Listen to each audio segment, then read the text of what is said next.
the rim, or the net. Keep up with the biggest moments in sports by following TuneIn on social media. Block, Cook into the end zone for the touchdown.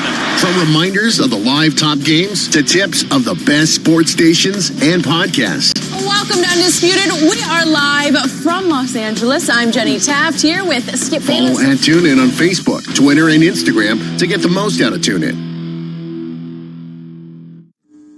Markets, headlines, and breaking news 24 hours a day at Bloomberg.com, the Bloomberg Business app, and on Quick Take by Bloomberg. This is a Bloomberg Business Flash. From Bloomberg World Headquarters, I'm Charlie Pellet. This headline from the Bloomberg Professional Service. Italy's coronavirus deaths have jumped 31%, now stands at 827. WHO declaring the virus a pandemic. Stocks selling off. Worst level of the day right now. The Dow, the S&P, NASDAQ, all lower. I'll get right to the numbers, give you the story in just a moment. S&P down 131 points. That is a drop of 4.6%. So far this young year, the S&P is down 14.8%. The Dow selling off by 1,226 points. That is a drop right now of 4.9%. NASDAQ down by 356 points. That is a drop of 4.3%. 10-year yield, 0.80%. Gold down 0.2%, 16.46 the ounce. And West Texas Intermediate crude down 3.3%, 33.22 a barrel. Brent 35.98, a drop there of 3.3%. Indeed, fast-moving markets. Another day of fast-moving markets. Stay with Bloomberg for the very latest, and of course, stay with Bloomberg Radio right through the close. Stocks plunged today after the WHO called the virus spread a pandemic, and the Trump administration remained unable to detail any stimulus measures to combat the economic fallout. Again, S&P down 127 points, a drop of 4.4%. Stay with Bloomberg. Our next update on markets coming up 12 minutes from now. I'm Charlie Pellet. That is a Bloomberg Business Flash. Thank you, Charlie. You're listening to the second hour of Balance of Power. I'm June Grosso. Well, House Democrats have a win against President Trump in his battle to deny them information about him or his administration. A D.C. federal appeals court has ruled that the Justice Department must release secret grand jury evidence from special counsel Robert Mueller's investigation. Joining me is William Banks, professor at Syracuse University Law School. Bill, Judge Judith Wilson wrote, "It is the district court, not the executive or the department, that controls access to the grand jury materials at issue here." Tell us more about the court's reasoning. Well, June, it's a unique setting because the material was in the hands of a grand jury. So, one way to look at this case compared, say, to the other struggles over presidential information is that this isn't so much a separation of powers case as the others are. This one is internal to the judicial branch, and courts have their own way of reviewing grand jury secrecy rules. In general, of course, in the criminal process, grand jury materials are presumed to be secret and not subject to withholding. But there are exceptions, and the exceptions are determined by a court of first instance. In this case, a district court, and so it was properly for the district court to decide which of the materials might be available for release. They did that, and the Court of Appeals is simply affirming what the district court did. It's quite a different reasoning and quite different outcome than the case from a couple of weeks ago when former White House counsel Don McGahn was cleared in a way of having to answer a House subpoena by a similar 2-to-1 vote by the same court, some of the same judges, in fact. And the problem in that case, according to the majority of the court, was that the House didn't have standing to sue. It wasn't so much a ruling about McGahn's immunity from testimony. In fact, 2 of the judges found that he did not or would not have immunity from testimony in the House, but 2 other judges, one of the same and a different one, found that the House really didn't even have an opportunity to get a ruling from the court on the merits. So very different environments. Also, Bill, though, didn't the court in that case, which was just 11 days before this ruling, didn't the court say that it couldn't decide a dispute between the executive and legislative branches? It did, and that was a peculiar ruling. I think there's a good chance that an en banc court in the D.C. Circuit might well take a close look at that ruling and even reverse it. I think I would say the odds are a little better than 50-50 that the en banc court would reverse the Court of Appeals in this case. Of course, then the White House could appeal to the Supreme Court of the United States, again, a very real possibility. But the real difference there is, again, that was a separation. That was a clash between the executive branch and Congress. The grand jury case is not that. It's really internal to the judicial branch, even though the material might be a benefit to Congress in carrying out its oversight functions. The dynamics of the dispute were internal to the courts. And the panel here delayed its ruling for 7 days to give the Trump administration a chance to seek an en banc hearing before all the judges in the appeals court. So since the House Democrats have requested an en banc hearing in the McGahn ruling, does it seem like the full D.C. Circuit should decide both of them together? I think there's a good chance that they will, yes. And I think the correct legal outcome would be to reverse the McGahn case and allow the dispute to go forward over McGahn's testimony and to affirm what they've done today. I think that there's a consistency there. The McGahn case, if Congress has no standing to seek enforcement of a subpoena, the only other opportunity for Congress to enforce a subpoena is to send the sergeant at arms off to arrest Mr. McGahn. That's a pretty unlikely scenario in 2020. It might have been feasible or even envisionable in the 19th century, but not almost 200 years later. How much are the issues here going to be decided when the Supreme Court hears those 3 cases over President Trump's financial records? They could. If the court writes broadly, it could cover this whole waterfront, if you will. But the courts historically and even currently are less inclined to resolve more than they have to resolve to decide the issues before them. So I expect a narrower ruling. It'll be very interesting to see how that comes down and how broadly they write. Especially since the Justice Department lawyers here suggested that Watergate-era ruling that grand jury materials could be shared with the House during the investigation of President Nixon was wrongly decided. So we'll see what happens here. It's going to probably take a while for us to see what the final readout of this is. But thanks so much, Bill. And we're going to, that's Bill William Banks, professor at Syracuse University Law School. Coming up, we're going to be talking about Justice Sonia Sotomayor is recusing herself from a case, but it is a case that really has nothing to do with President Trump or the administration. Remember that he called upon Justice Sonia Sotomayor as well as Justice Ruth Bader Ginsburg to recuse themselves from any cases having anything to do with him or his administration. That's coming up next, right here. I'm June Grosso, and this is Bloomberg.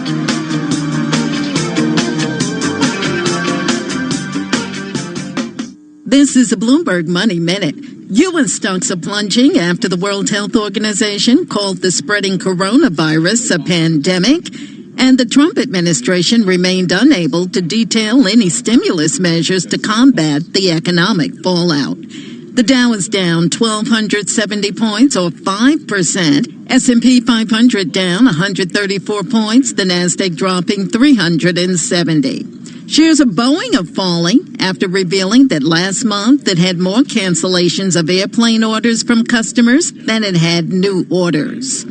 Soda sales are going flat, so Pepsi is buying the energy drink maker Rockstar for nearly $4 billion. And Neiman Marcus plans to close the majority of its outlet shops and lay off hundreds of employees by mid-year. The luxury retailer says it plans to focus on selling full-price goods at its department stores. Donna Wilson, Bloomberg Radio. Hi, I'm your host, Smokey Colbert. Filling in for Smokey, because after 75 years of... Only you can prevent wildfires. Turns out there's much more to say. Nearly 90% of wildfires are caused by us humans being careless. dumping our used barbecue coals willy-nilly? Guess the song was wrong. We did start the fire. That's why I respect Mother Nature and her trees, whether coniferous or new car scented. Brought to you by the U.S. Forest Service, your state forester, and the Ad Council. Are you interested in a challenging and exciting career? One where you can be part of solving complex challenges across industries and geographies. Bloomberg's ever-expanding technology, data, news, and media services foster innovation, empower clients, and offer nearly limitless opportunities for career growth. Visit Bloomberg.com/careers today to view our current job opportunities. Bloomberg LP is an equal opportunity employer. The address once again is Bloomberg.com/careers. In-depth analysis, concise report.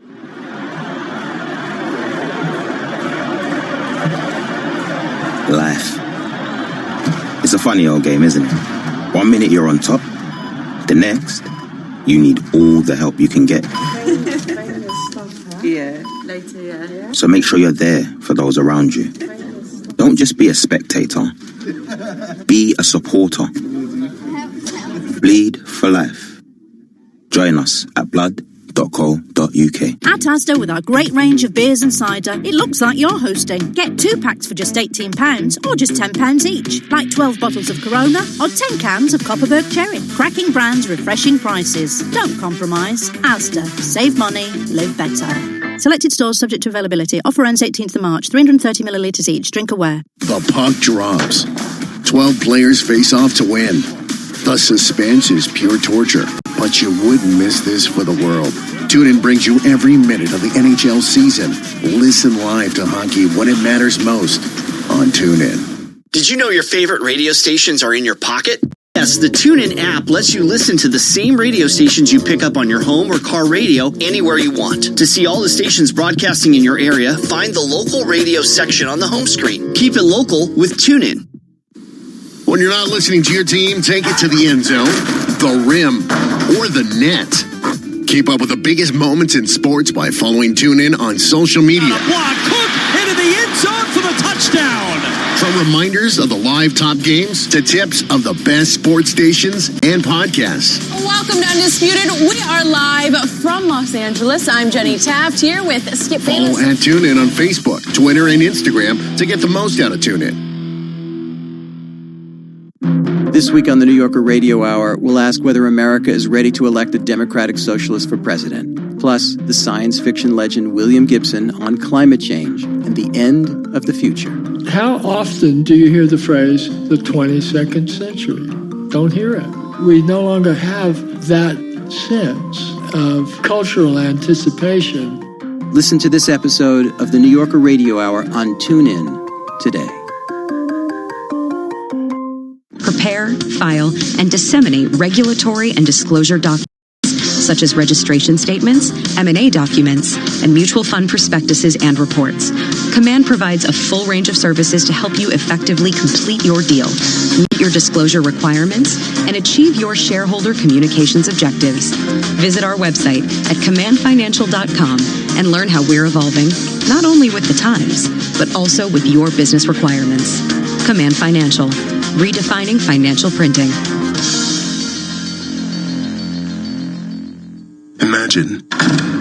Imagine being denied an apartment because of your religion, or your race, or because you have children, or a disability. It's so wrong. Yes, but who has the power to stop this? You do. Each of us has the power. The law is on your side.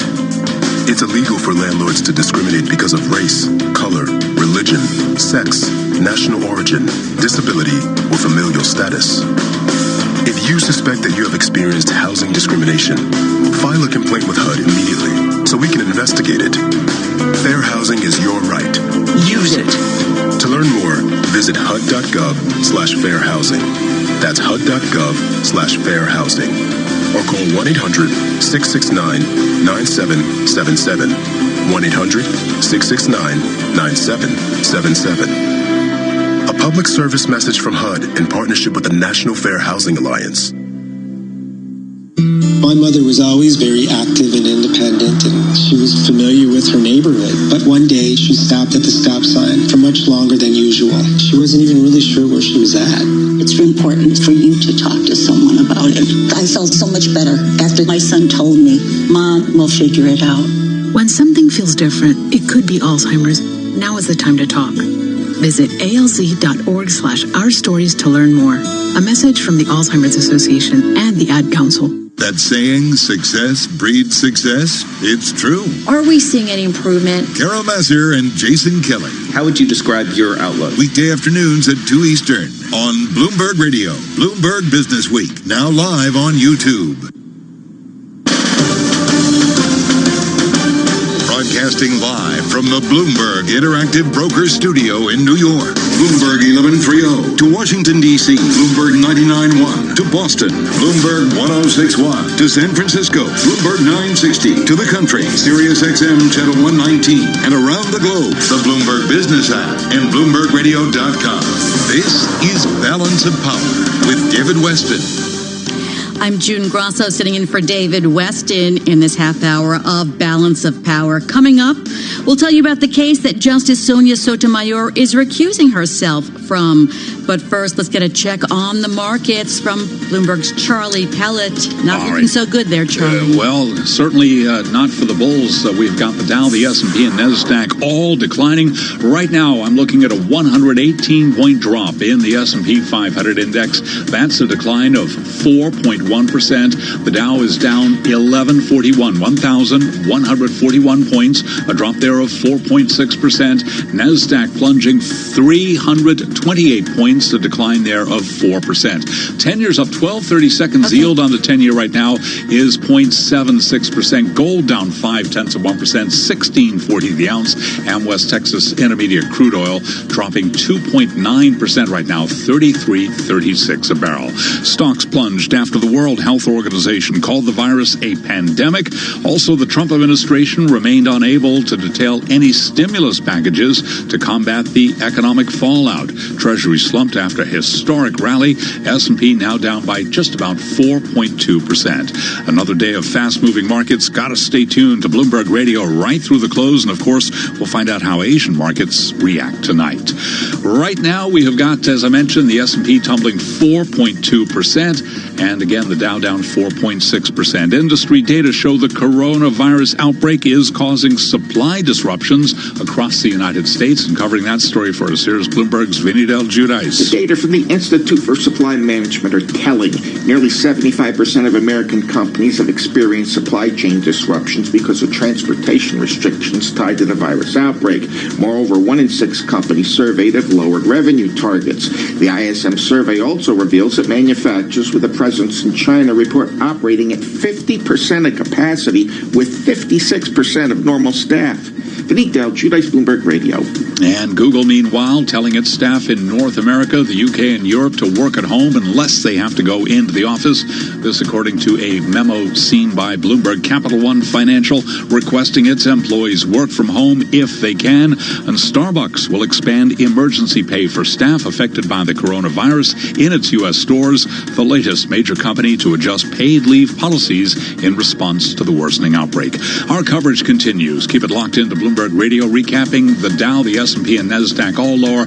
S&P down 122 points, down 4.2%.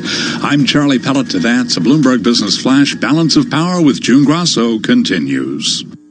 Thank you, Charlie. There was a lot of controversy a few weeks ago when President Trump called on Justices Sonia Sotomayor and Ruth Bader Ginsburg to recuse themselves from any cases related to him. But now, without much fanfare, Justice Sotomayor is recusing herself from a case that has nothing to do with Trump. She won't participate in one of the 2 cases the Supreme Court will hear next month to decide whether the Constitution forbids states from dictating how members of the Electoral College cast their votes for president. Joining us to tell us why is Bloomberg Law Supreme Court reporter Kimberly Strawbridge Robinson. So why is she stepping down in one of the cases, Kim?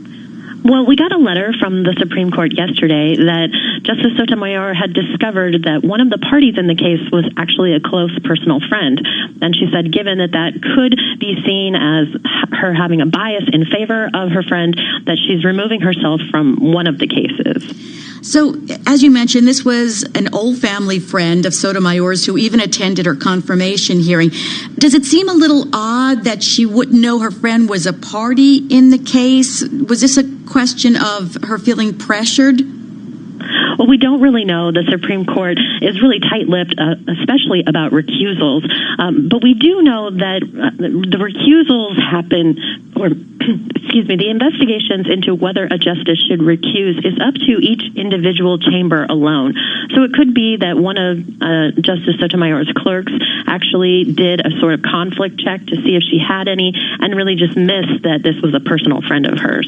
This is a really interesting case, actually two cases, that could have implications for the upcoming presidential election. Tell us about it. Well, right. So at the heart of this case is the Electoral College, which, of course, has been the frustration for some Democrats lately, given that since 2000, it has twice handed the presidency to an individual who did not win the popular election. But really what this case is about is whether electors, that is the 538 voters who make up the Electoral College, can actually vote their conscience, or whether or not states can tell them how they must vote. So I think about in a half of the states require that the electors vote for the person who won the statewide election. The big issue here, though, is that a few of them, including the states at issue here, Colorado and Washington, actually punish electors for failing to vote the way that they've been told to. A penalty, right? They don't put them in jail. Well, they don't. But here in Washington, several of these electors were actually fined a significant amount of money. And in Colorado, the person was actually removed before they could actually cast their vote in favor of their preferred presidential candidate. So there are two cases, and she's going to be sitting on one case. But won't the result be the same in both cases? Is there a distinction between the cases? No, and this was actually, her recusal could have been very significant if there had only been one of these cases, and that's because it leaves the court open to having an evenly split decision, 4 justices on one side, 4 on the other, and then that means the Supreme Court obviously can't decide the issue. Here, though, because there are the two cases, Justice Sotomayor will be available to sit for one of them and not the other. It's likely the Supreme Court will issue an opinion in the Washington case where she is available and tell the Colorado court to say, hey, look at what we said in this Washington case. What's interesting is between 1900 and 2012, only 9 electors had voted for someone other than their party's candidate. But in 2016, 10 so-called faithless electors, I love that term, voted or tried to vote for someone other than Trump or Clinton. Well, that's right. And that's one of the reasons why this case is becoming more and more significant as we approach the 2020 election. As you've hinted at, faithless electors are not unheard of, but they have been really rare throughout our history. And they've never actually affected the outcome of a presidential election. But we did see the most faithless electors in the 2016 presidential race. And there's some indications that, with a lack of party unity, there could be an ongoing problem, and one that's a growing problem. So are we going to be hearing arguments about what the framers intended in this case? That's exactly what we're going to be hearing about. And so, the Washington court and the court in Colorado actually came to different conclusions about what the founders thought about electors and where they thought, power to direct electors should be placed. So the Washington court said that, the Constitution really gives power over federal elections to the states, subject to a federal veto. The Colorado court, though, said, that's true when you're appointing an elector, but once the state has appointed an elector, that's where their involvement ends, and the rest is up to the individual person. There are so many interesting aspects of this case, including that the state of Washington urged the Supreme Court to hear the case, but the state of Colorado, sorry, I have that backwards. The state of Washington urged the Supreme Court not to hear the case, but Colorado urged the Supreme Court to hear the case, which is sort of puzzling. Well, given the fact that there was really a split among the lower courts as to, whether or not states can actually do this, it seemed likely that the Supreme Court was going to take this case to the kind of case and the kind of issues that the Supreme Court is really meant to decide. Absolutely. So there'll be agreement on something. So Kimberly, when are we likely to have a decision in this? Well, as you mentioned, the justices are hearing argument in the case next month, but the court wraps up its current term in June, and we expect to have all opinions out before then, so right in the middle of the presidential election. And probably right down to the wire, all the important cases, as it usually happens. Thank you so much, Kimberly. That's Bloomberg Law Supreme Court reporter Kimberly Strawbridge Robinson. Coming up, we're going to be talking about the border wall. The director of the CDC yesterday disputed President Trump's claim that the wall will contain the coronavirus. And just as that was happening, a federal appeals court heard arguments over building the wall with money diverted from Pentagon funds. I'm June Grasso, and this is Bloomberg.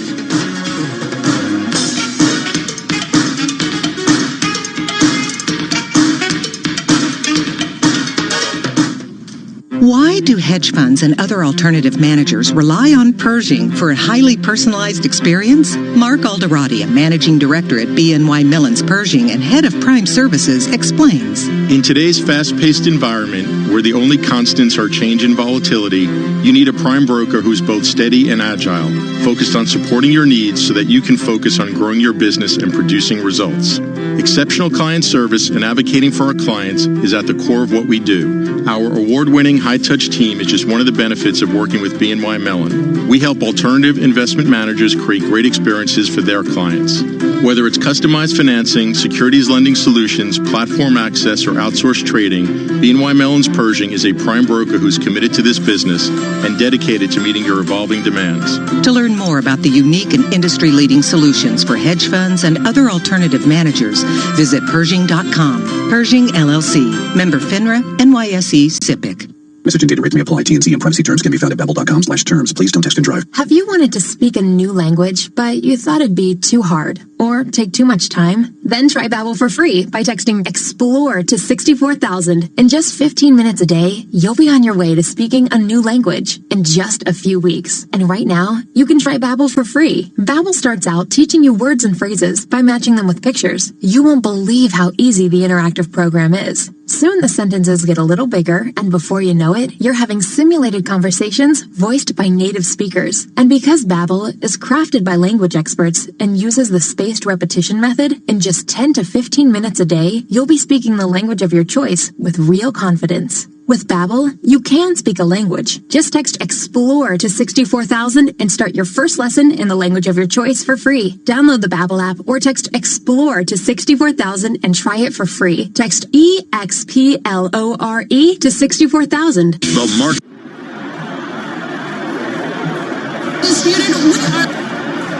Life. It's a funny old game, isn't it? 1 minute you're on top, the next, you need all the help you can get. Yeah, later, yeah. So make sure you're there for those around you. Don't just be a spectator. Be a supporter. Bleed for life. Join us at blood.co.uk. At the Bank of Santander, they've created Stan, a smart bot that can predict the future of remortgaging. All right, Stan, will my mortgage rate go up? 1955 was the last time Newcastle won the cup. No, try not to mumble. Playing, let's get ready to rumble. Meanwhile, at Santander, they can't predict your future, but they'll help secure it with great mortgage rates fixed for up to 10 years. See what's possible at Santander. Early repayment charges apply. Lending subject to status and criteria. Your home may be repossessed if you do not keep up repayments on your mortgage. The puck drops. 12 players face off to win. The suspense is pure torture, but you wouldn't miss this for the world. TuneIn brings you every minute of the NHL season. Listen live to hockey when it matters most on TuneIn. When you're not listening to your team, take it to the end zone, the rim, or the net. Keep up with the biggest moments in sports by following TuneIn on social media. Into the end zone for the touchdown. From reminders of the live top games to tips of the best sports stations and podcasts. Welcome to Undisputed. We are live from Los Angeles. I'm Jenny Taft here with Skip Bayless. Follow at TuneIn on Facebook, Twitter, and Instagram to get the most out of TuneIn. A lot of people aren't aware that TuneIn lets you listen to the same terrestrial stations that you pick up on your FM AM dial, except you can hear them from anywhere. To see all the stations broadcasting in your area, find the local radio section on the home screen. Keep it local with TuneIn.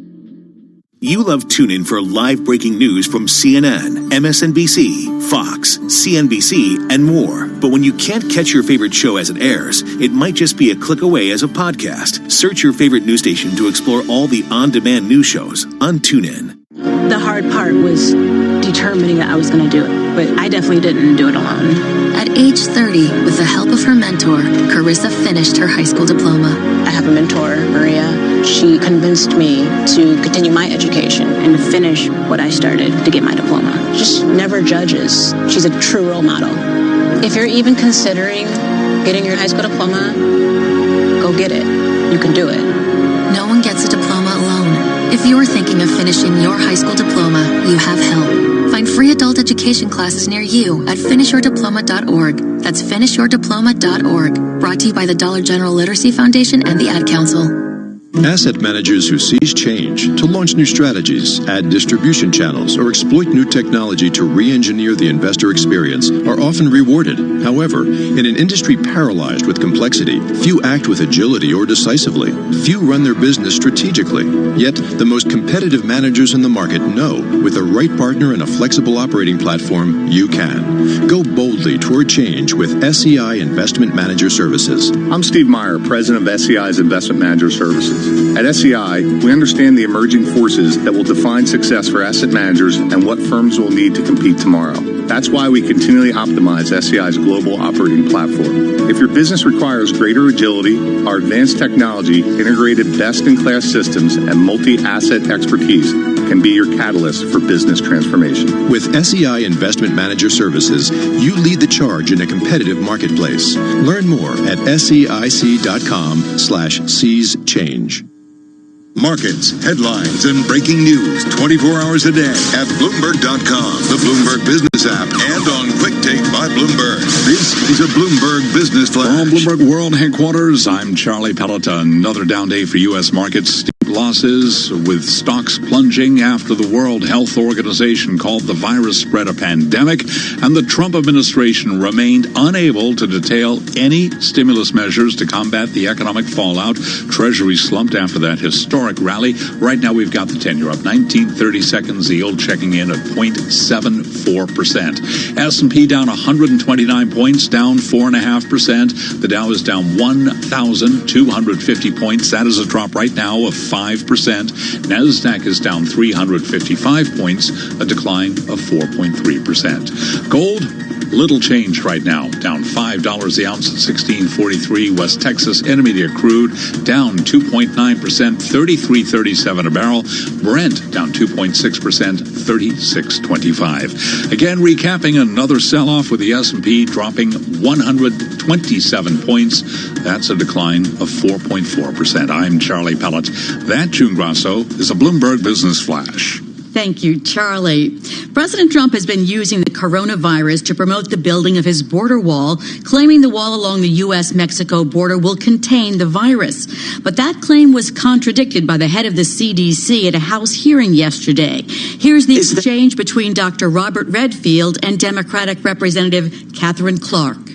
Is there anything in those recommendations that say sort of structural barriers at our borders would be of any use in mitigating the outbreak of this virus? Not that I've seen. Return the account because they. And in California yesterday, the Ninth Circuit Court of Appeals heard arguments about Trump diverting billions of dollars from Pentagon funds to construct more than 100 miles of fencing along the Mexican border. Joining me is Leon Fresco, a partner at Holland & Knight. Leon, Trump declared a national emergency to justify using Pentagon funds. Was that the main issue the appellate judges focused on, or was it something else? Well, the judges really were focusing on this issue of whether it was appropriate military construction, because that's ultimately what this is about, is that the $3.6 billion that are being used from the military construction budget to build the border wall, whether it's actually appropriate military construction that can be then used by the Department of Defense to divert money from other military construction projects to the construction of the border wall. An attorney for the House of Representatives argued that, quote, what is actually happening here is that there are individual parcels of land within 20 miles of each other, and the government is calling it a military installation. Explain what she meant there. Well, so this is a little bit complicated, but it all comes down to the following sentence. It says that in order for the government to be able to reroute the money, it has to be doing what's called a military installation. And then there's actually a definition of military installation that's critical, and it says in the statute, a military installation means a base, camp, post, station, yard, center, and here's the key, or other activity under the jurisdiction of the Secretary of a military department. And so what the government says is, yes, we concede we're not building a base camp, post station, yard, or center, but what we're saying is that border wall construction falls within this other activity definition that the Department of Defense has obtained. Now, the Supreme Court acted in this dispute, voting 5-4 to lift the injunction by the lower court and let the president use the Pentagon funds to build the wall until the case comes up to them. Will that likely be the Supreme Court's vote with the conservatives in the majority and the liberals in the minority when the case comes back to them? I mean, that certainly seems like a significant likelihood, especially if you look at the fact that it would seem to be irresponsible to allow $3.6 billion to get spent on a wall that then theoretically would have to be torn down, I suppose, if the Supreme Court were to change its vote. And so that's why I think if you look at the panel that was on this case yesterday, which you have two judges who are usually very, very, very active during oral arguments, who are considered to be more on the liberal end, and you had one Trump appointee judge, almost nobody asked any questions or showed a lot of interest in getting to the bottom of this, because I think they sort of understand that, okay, they'll issue their decision, but in the end of the day, this sort of seems to be a fait accompli at this point. Not a nice place for appellate court judges to be. So at the same time, explain this, 19 states are suing the Trump administration again, challenging his plan to divert $3.8 billion in fiscal 2021 military funds to build a wall. So is this a totally different challenge? Well, so what's happening is there's two different challenges. The challenge that was heard in the Ninth Circuit had to do with the original funding that was given to end the government shutdown, where there was a government shutdown because the Democrats did not want to fund the border wall and the Republicans did want to fund the border wall. And so only $1.5 billion was given to fund the border wall. And so that case has to do with that set of funding, and then the next case has to do with the set of funding for this fiscal year that was just adopted in September of 2019. Can the president reroute that set of funds as well?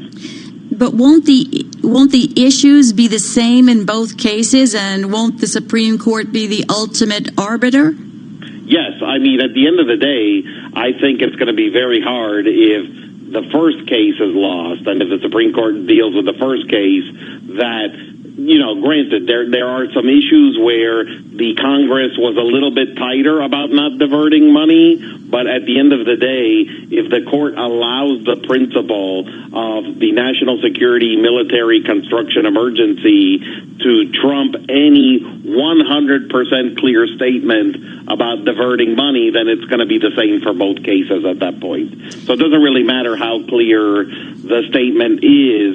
And so, I mean, they're trying to make an argument that in the second bill, the statement was clearer. But at the end of the day, if the national emergency power trumps any of that, then that's the end of it. Is there anything left of Congress's power over the purse strings if the Supreme Court allows this diversion of Pentagon funds? Well, they can change the national emergency statute, that's one. Or number two, they can say specifically that the national emergency statute doesn't apply. But again, in both of those instances, in a divided Congress, your only way of getting that would be to threaten to shut down the government over that. And so that really is a very tough way to have to use your power of the purse in that situation. Also, as far as the national emergency, we haven't seen those massive caravans from Central America in quite some time. So how much is that national emergency? I mean, does it still exist if it ever did?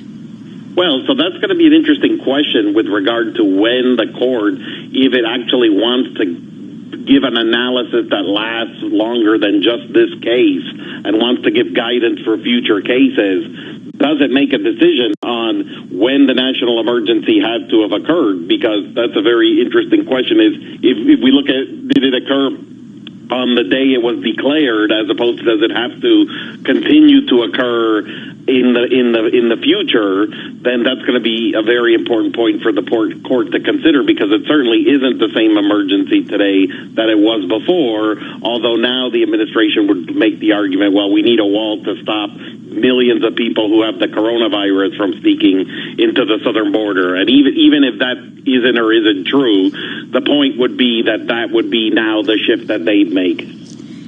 This remains an incredibly complex issue over a wall. Thank you so much, Leon. That's Leon Fresco, a partner at Holland & Knight. And that does it for this second hour of Balance of Power, coming up right here on Bloomberg Radio, Bloomberg Business Week, with Jason Kelly and Carol Masser. I'm June Grosso. Thanks so much for listening. Stay right here. This is Bloomberg.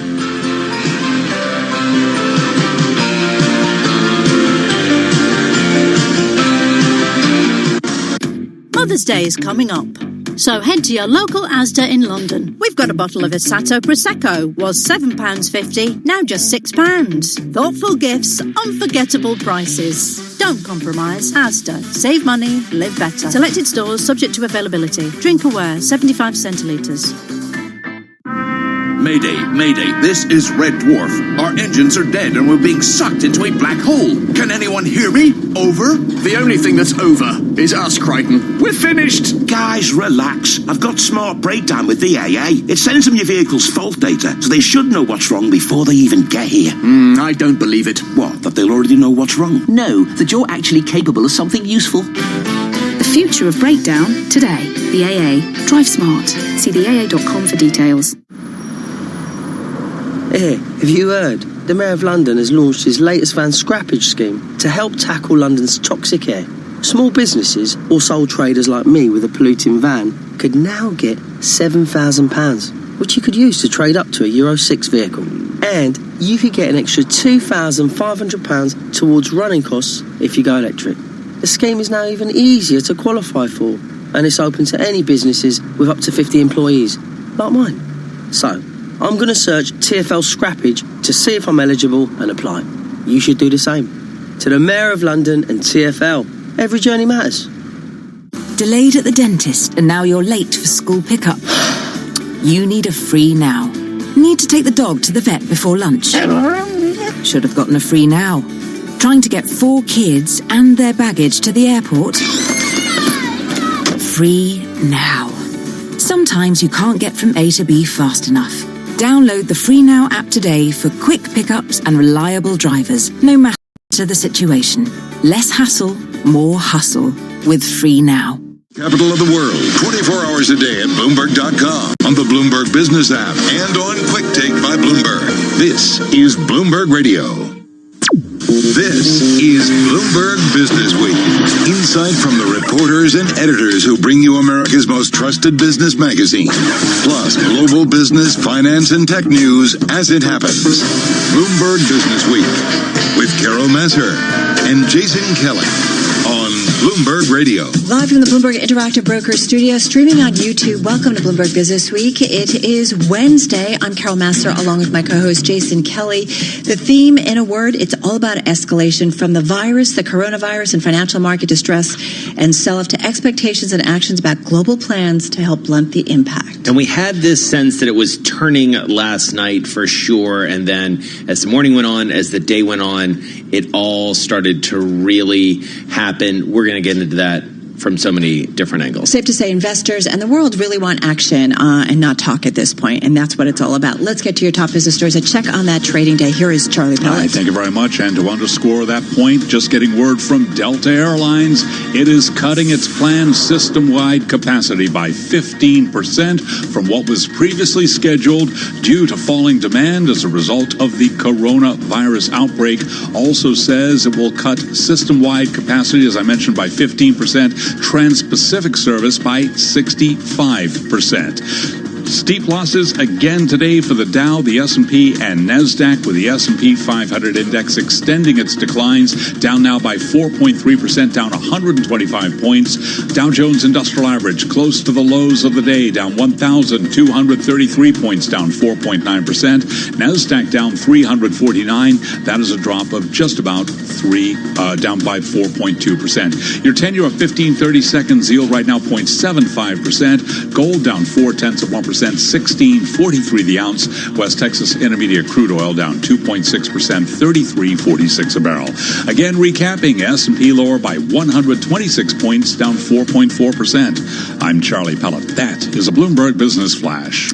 Charlie, thanks so much. You are listening to Bloomberg Business Week here on a Wednesday afternoon, trying to get a sense of the scope of this. And I'll give you one sense of the scope of this. The entire Bloomberg Business Week, the issue is going to be devoted to the coronavirus. That size and scope, if you will. I don't know if the magazine has ever done this in terms of really devoting itself to one topic, but we do look at it from every angle, and we're going to include some of that coming up, including a story by Peter Coy and how fighting the virus can also lead to economic malaise. So we're going to talk about that. We also are going to talk about concerns about corporate debt and those companies exposed. With that, a Bloomberg Market Moving exclusive on Boeing, expected to draw down the full amount of a nearly $14 billion loan. We know this company has been under stress for some time over the 787 MAX, but this takes it to a whole other level. That's right, 737 MAX. Oh, did I say 7? Okay. There you go. Sorry. But important distinction when it comes to a plane. And also, one thing that may have gone by the wayside in many people's minds, politics. Yes. We heard from Senator Bernie Sanders earlier today. He's in it, going to debate Joe Biden on Sunday, even after Joe Biden pretty much swept what some people called Mini Tuesday, which I think is sort of an insult to Tuesday. Yeah. In any case. It's important nonetheless, because it's definitely indicating who is the front runner when it comes to the Democratic presidential nomination. All right. This portion of Bloomberg Business Week is brought to you by Commonwealth Financial Network. For the 6th straight time, J.D. Power ranks Commonwealth number 1 in independent advisor satisfaction among financial investment firms. Visit Commonwealth.com to learn more. Let's set the Business Week agenda now. A lot to talk about. Vildana Heinrich is here. She is a cross-asset reporter for Bloomberg, as is Dave Wilson. He's here, stocks editor, author of The Chart and the Stock of the Day. Dave, I want to start with you. Set the tone. What do we need to know? It's another flat-out ugly kind of day. I mean, it's kind of hard to say it any other way. I mean, what jumps out is how close the Dow Jones Industrial Average is coming to a 20% decline in less than a month. And of course, 20% is the commonly used threshold for a bear market. Now, you'd have to get down on the Dow to 23,640 or so. I mean, and we're at 23,720 as we speak, so roughly 80 points away. And a fair amount of that is Boeing. I actually went back and looked at the 30 stocks in the Dow and their effect on the average going back to the high set last month. Boeing has depressed the Dow more than twice as much as any other stock. Goldman Sachs is the one that comes closest. And bear in mind, the Dow being a price-weighted average, that tells you that Boeing's fallen a lot and also that it started out with a relatively high stock price compared to other companies in the Dow. So you put those two things together, and that's why it's weighing on the average so heavily, and it's a big reason why the Dow is close to that 20% bear market threshold. Right, which is why we like to look at the S&P 500, right? Much more broader based in terms of the numbers in it. Vildana, come on in on this. You're looking at cross assets. This is certainly, I feel like, a big time cross asset story as well. What are you seeing? Yeah, definitely. And so in speaking with investors, what they're constantly telling me over and over is that they still can't get a sense of how this will play out in terms of how the virus will impact the economy and the stock market. We had Goldman Sachs, for instance, slashing their forecast for the S&P 500 earnings for this year. They're saying the bull market will end sometime soon. So a lot of investors are raising prospects of a potential recession this year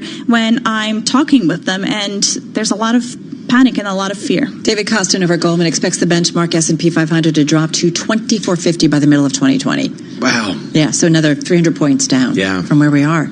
Well, it makes sense. I mean, especially given what we're seeing today. Yeah. I mean, one of the things, and I don't have the answer to this, and maybe people around the table do. I mean, what was the main thing that changed between yesterday and today? You know, I don't know if that much has really changed, because don't forget, last week we went through this up, down sequence. So what we're seeing this week, kind of reminiscent of last week, I suppose one thing that you could say changed is that you had the promise from President Trump that he'd come out with some kind of a fiscal plan to address the coronavirus and the effects on the economy, and we don't have one. Yeah. I mean, that's different from where we were yesterday. That's a really good point. It does remind me of the financial crisis when there was talk about doing things, and ultimately, you know, folks needed to see actual plans and what was going to be implemented to kind of help out the situation. And I don't think this is dissimilar, right? That we want to see, okay, so what exactly are you doing? We know global banks have done some things, and there's been some programs, but I think am kind of, I said to Jason in the newsroom, I'm expecting some kind of coordinated global impact. And some investors are saying that we had the Fed, for instance, coming out with that emergency cut, so they've sort of taken themselves out of the equation, and they're waiting for the Trump administration to put something forward. Because they can't do much more. Right. They can do quantitative easing. They could be buying up assets, right? And so now investors really do want to hear from the administration. And in terms of what else has changed, the headlines around this are increasingly negative. The news around this is increasingly negative. And I will say, and I'm sure we'll talk about this through the course of the show, New York feels different a little bit. Coming in this morning, I walked out to get some lunch. Just, the streets aren't quite as crowded. A lot of people work from home. The trains certainly coming in today weren't as crowded. Yeah, it's just that there is a markedly different feel today than there has been up until this point. Right. I will give you an anecdotal example. I was on the subway yesterday going home. Somebody sneezed in the middle of the car. You saw folks backing away, and they were not happy. Yeah. I mean, it just goes to show you how much of a focus there is on the coronavirus and the potential for it to spread.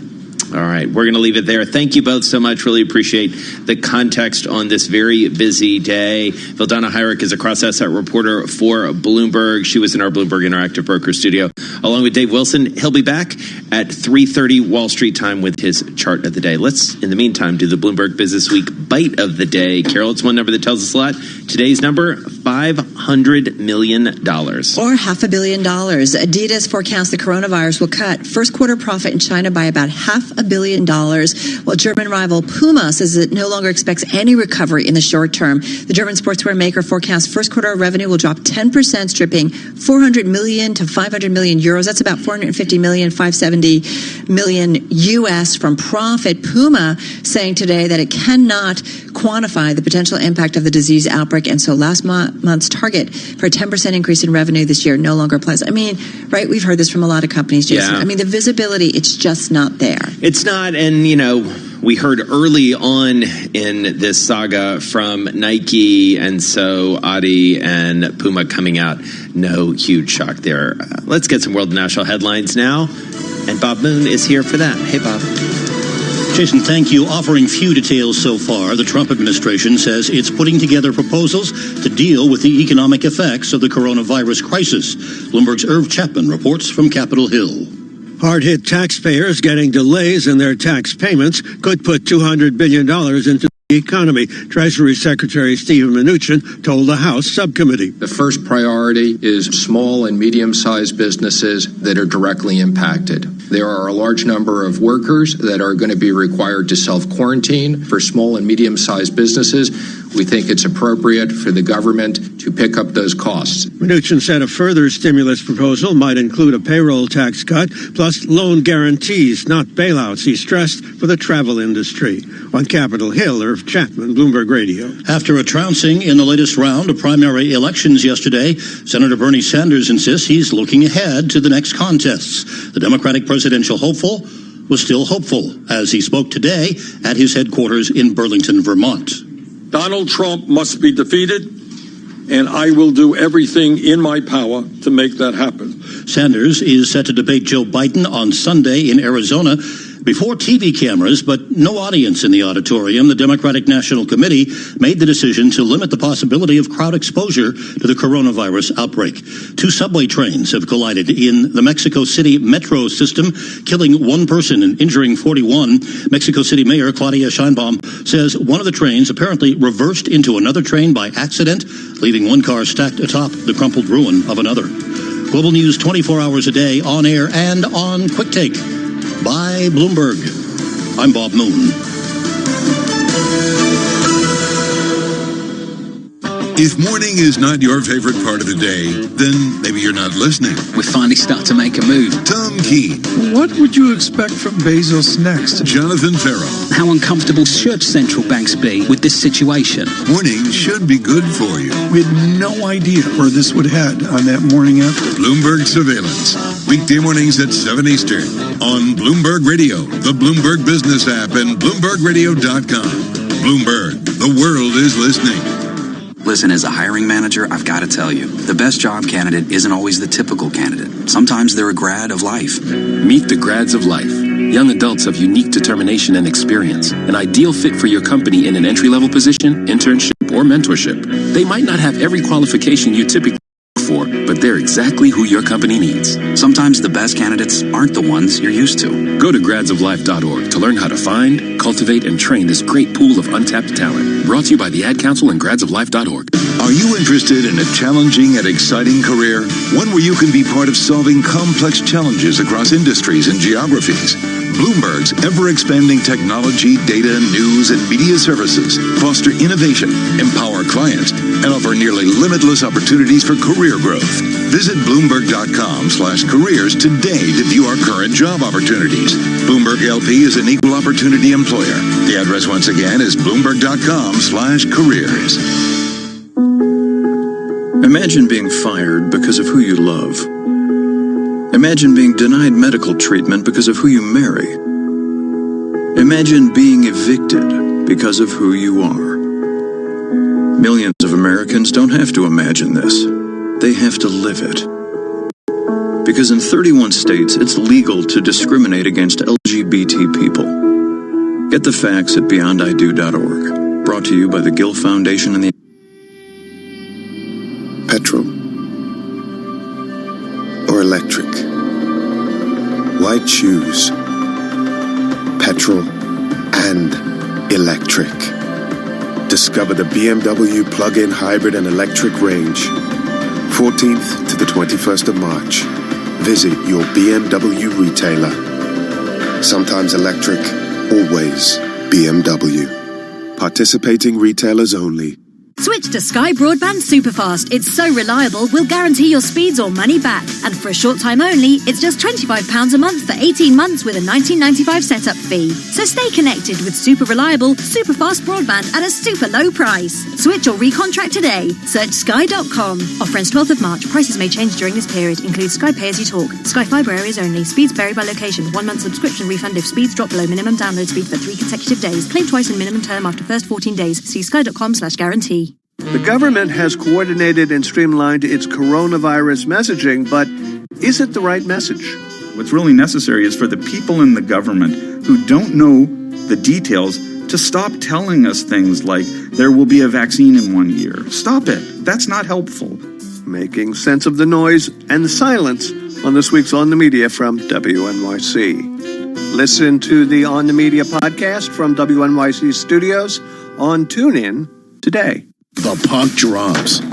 12 players face off to win. The suspense is pure torture, but you wouldn't miss this for the world. TuneIn brings you every minute of the NHL season on TuneIn. Are you curious what others are listening to on TuneIn?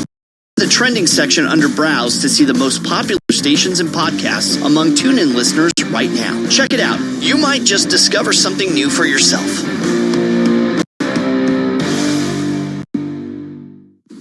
When you're not listening to your team, take it to the end zone, the rim, or the net. Keep up with the biggest moments in sports by following TuneIn on social media. Block, Cook into the end zone for the touchdown. From reminders of the live top games to tips of the best sports stations and podcasts. Welcome to Undisputed. We are live from Los Angeles. I'm Jenny Taft here with Skip Follow Bayless. and TuneIn on Facebook, Twitter, and Instagram to get the most out of TuneIn. Grow your advisory business and stay on the leading edge. We can support the needs of your most sophisticated clients with a full range of investment and wealth management solutions, from access to private banking to consolidated bank and brokerage custody. Learn why so many of the largest advisory firms turn to us for the financial strength and high-touch service that BNY Mellon's Pershing can provide. Are you well positioned to stand out from your competition? Learn more at Pershing.com or call 800-445-4467. Brokerage custody provided by Pershing LLC and other services provided by Pershing Advisor Solutions LLC. Both members of FINRA and SIPC. Private banking and bank custody provided by BNY Mellon NA. Member FDIC. What if you could keep the top economic experts in a conference room next to your office without having to feed them? Do we need better optics? Do we need some substance? Do CEOs care about ESG? We have seen quite a lot of stimulus pumped into the system already. It's the biggest warning yet about the financial risks of climate change. Now there are more ways to hear us. Bloomberg Radio, the Bloomberg Business, Radio.com, and iHeartRadio apps, and at BloombergRadio.com. Bloomberg, the world is listening. Message and data rates may apply. T&C and privacy terms can be found at babbel.com/terms. Please don't text and drive. Have you wanted to speak a new language, but you thought it'd be too hard or take too much time? Then try Babbel for free by texting EXPLORE to 64,000. In just 15 minutes a day, you'll be on your way to speaking a new language in just a few weeks. And right now, you can try Babbel for free. Babbel starts out teaching you words and phrases by matching them with pictures. You won't believe how easy the interactive program is. Soon the sentences get a little bigger, and before you know it, you're having simulated conversations voiced by native speakers. And because Babbel is crafted by language experts and uses the spaced repetition method, in just 10 to 15 minutes a day, you'll be speaking the language of your choice with real confidence. With Babbel, you can speak a language. Just text EXPLORE to 64,000 and start your first lesson in the language of your choice for free. Download the Babbel app or text EXPLORE to 64,000 and try it for free. Text EXPLORE to 64,000. Markets, headlines, and breaking news 24 hours a day at Bloomberg.com, the Bloomberg Business app, and on Quick Take by Bloomberg. This is a Bloomberg Business Flash. From Bloomberg World Headquarters, I'm Charlie Pellet. U.S. stocks plunging with the virus now a pandemic, and these headlines from the Bloomberg Professional Service. Canada's S&P TSX dropping 20% from the February 20th high, set for a bear market. Brazilian stocks down 10%, triggering a second circuit breaker this week. Here's where U.S. markets stand. S&P 500 index down 141 points, down 4.9%. Dow Industrials down 1,364. That is a drop of 5.4%. And NASDAQ is down 395 points, a decline there of 4.75%. 10-year up 8/32, 0.77%. Gold is down $6 the ounce, down 0.4%, 16.43. And West Texas Intermediate crude oil down 3.5% right now, 33.18 a barrel on WTI. Again, recapping S&P lower by 140, down 4.9%. I'm Charlie Pellet. That is a Bloomberg Business Flash. Charlie, thank you. You're listening to Bloomberg Business Week, live on Bloomberg Radio, streaming live on YouTube. Drew Armstrong is here with us in our New York studio, our Bloomberg Interactive Brokers studio. He leads all of our healthcare coverage here in the U.S., certainly one of the busiest people in the empire. Drew, today feels different. Yeah, I think that's right. I mean, we've seen a number of announcements over the last 24 hours that I think are coming to fruition, some of the disruptions in daily life that people have been, that government leaders have been warning about that might take place, canceling large mass gatherings, more and more incidences of people being urged to work from home, and I think some very, very stark warnings coming from Capitol Hill saying that, hey, this is a dangerous disease and this needs to be taken seriously, and we need to take steps to protect those who are potentially vulnerable to it. So get ready for what now? I mean, I think one of the things that we have seen happen around the world, is that you see a few cases and then you see a significant increase in cases as testing happens, and then you begin to see some of the consequences of that. And in the U.S., I mean, we've had a huge lag in our ability to do proper surveillance for this disease, and the result is that we've been finding, a small number of patients when they become much more serious. But it also means that you don't have as effective a method to track down patients when they get sick and stop them from potentially giving the disease to others, and that's not a great place to be, and it puts the public health effort, which is incredibly important, on the back foot in doing something like this. So I think next you're probably going to see the rise in cases that everyone has expected. The measures go into place that are more disruptive to try and stop that, like we were talking about, limits on mass gatherings, working from home, those type of things, and hopefully that's sufficient. And you don't see situations like you have seen in Italy, which is a modern Western healthcare system, and places that are perhaps more susceptible to this, like in Iran or in Wuhan. Right. And so as you talk to executives and investors and those who have a deep familiarity like you and your reporters do with the healthcare system, where are we seeing the stresses and strains? What are they saying to you about how they're dealing with all this? Well, I think one of the things that you hear consistently with people, and is the reason for a lot of these actions that are being taken, is that people are biasing toward being extremely conservative right now, because, something that I think we've heard is that you can't undo this decision if you screw it up. If you don't take one of these steps and someone, it appears that, someone has gotten sick in your office, there's probably a whole bunch of people that have gotten sick in your office. You can't, dial this up once it's already happened, unfortunately. It's unlike a lot of other difficult situations that I think people deal with in a crisis. There is no going back into bias toward being conservative, so you don't have to make a decision you regret. Speaking of, the train has left the station. Well, the Dow has fallen 20% from its February closing high. It is now officially, technically, if you talk to a technician, in bear market territory. So we just did want to point that equities overall, they are near their lows of the session in today's trade. And keep me honest, we won't officially call it a bear market unless it closes there, right? Typically, we can call it intraday. Right. But yeah, we'll have to see what happens at the close. Drew, I do think, right, so we are where we are. We have to move forward. We talked to a doctor, head of a senior official at the hospital system out there in Seattle, where it's been patient zero has been from this hospital system. So she said early days. So I don't know, can we even start to think in a month or 2 months it starts to get better? Do we even have an indication based on, can't necessarily compare China. I don't know. What do we compare ourselves to at this point? I don't think we have a lot of great comparisons for this, but I do think that, and again, I'm going to say huge caveats here, just because there are not a lot of great precedents for something like this. I think this has really been, it is like the flu, but the flu has not been as disruptive, and we have vaccines and all sorts of other stuff. Is that the big difference? We had a vaccine. Yeah, I mean, listen, like the flu is quite deadly, but we have a lot of ways of protecting against it. I mean, we have vaccines that are widely used and that people should get, and that, are very good at not only stopping people from getting the flu, but also reducing mortality from people that do. I mean, some of the bad, scary flu pandemics that have happened in history have been in cases where the vaccine may not have been particularly well matched,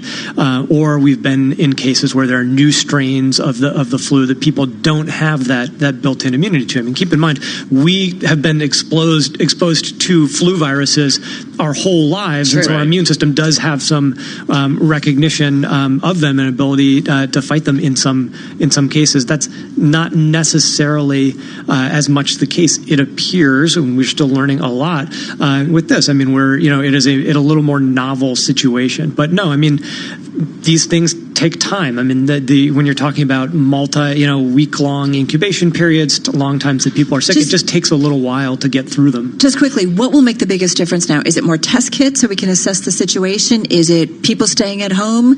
At this point, we can't do containment, so just got about 30 seconds here. I think the most important thing right now is to know exactly what the size of the problem is. It gives people better information to make better decisions. They don't panic when you have things like that. You need more testing. You need to know what the diagnosis and the spread is so you can take the appropriate actions and not have people scared and taking panicked ones. All right, Drew Armstrong, thank you so much. Really smart analysis of what's going on. Team leader for U.S. Healthcare here at Bloomberg. Just mentioning stocks at their lows of the session. The S&P now down 5%. Much more ahead here on Bloomberg, continuing to help you understand the latest with the virus. We're going to turn to the administration next. This is Bloomberg. This is a Bloomberg Money Minute. Stocks continue to be battered by the coronavirus, with the World Health Organization now calling the outbreak a pandemic, and with the Trump administration unable to detail measures to contain the economic fallout. The Dow Jones Industrial Average is down 1,350, the S&P 500 down 139, the Nasdaq Composite down 388. Treasury Secretary Steven Mnuchin says he supports extending the April 15th tax filing deadline to provide relief from the coronavirus economic disruption. He tells a House panel the deadline can be extended without congressional approval. Google is telling its employees in North America, the UK, and Europe to stay out of their offices until at least April 10th, becoming one of the latest companies seeking to protect workers from the spreading coronavirus. Capital One is also joining that list. Workers who must be in the office will be spread out to reduce workplace density.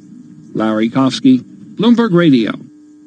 Hi, we're the Goo Goo Dolls. We're fortunate that our daughters have what they need to grow and learn. But that isn't the case for nearly 13 million kids in the U.S. that struggle with hunger. Childhood hunger is a heartbreaking reality that Feeding America is working to change. Each year, the Feeding America network of food banks rescues billions of pounds of good food that would have gone to waste and provides it to families and children in need. You can help kids in need in your community by visiting feedingamerica.org. Brought to you by Feeding America and the Ad Council. Are you interested in a challenging and exciting career? One where you can be part of solving complex challenges across industries and geographies? Bloomberg's ever-expanding technology, data, news, and media services foster innovation, empower clients, and offer nearly limitless opportunities for career growth. Visit Bloomberg.com/careers today to view our current job opportunities. Bloomberg LP is an equal opportunity employer. The address once again is Bloomberg.com/careers. As we move towards 1 trillion connected devices, compound semiconductors made in Wales are set to power the fourth industrial revolution. Wales also has one of the largest cybersecurity ecosystems in the UK and a thriving fintech industry. 8 universities are producing a talented tech workforce for the future, and our devolved government has a strong vision for growth. If you're looking to expand your business, go to tradeandinvest.wales. This is tech. This is Wales. Mother's Day is coming up, so head to your local Asda in London. We've got a bottle of Assato Prosecco, was £7.50, now just £6. Thoughtful gifts, unforgettable prices. Don't compromise. Asda. Save money, live better. Selected stores subject to availability. Drink aware, 75 centilitres. Delayed at the dentist and now you're late for school pickup. You need a free now.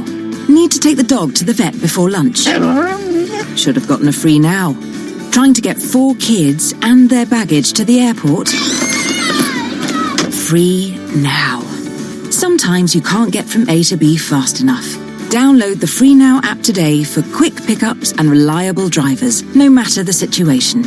Less hassle, more hustle with Free Now. I'm Captain Obvious, and every day people book trips on Hotels.com that you will later hate like. A hate like is when you like Becky's picture of another waterfall even though you kind of hate it because she's there and you're on the train next to a mouth breather. Don't hate like Becky's trip. Book your own with Hotels.com. Hotels.com. Be there, do that. Vodafone 5G will have the power to change your world. From driverless cars to virtual reality and real-time gaming.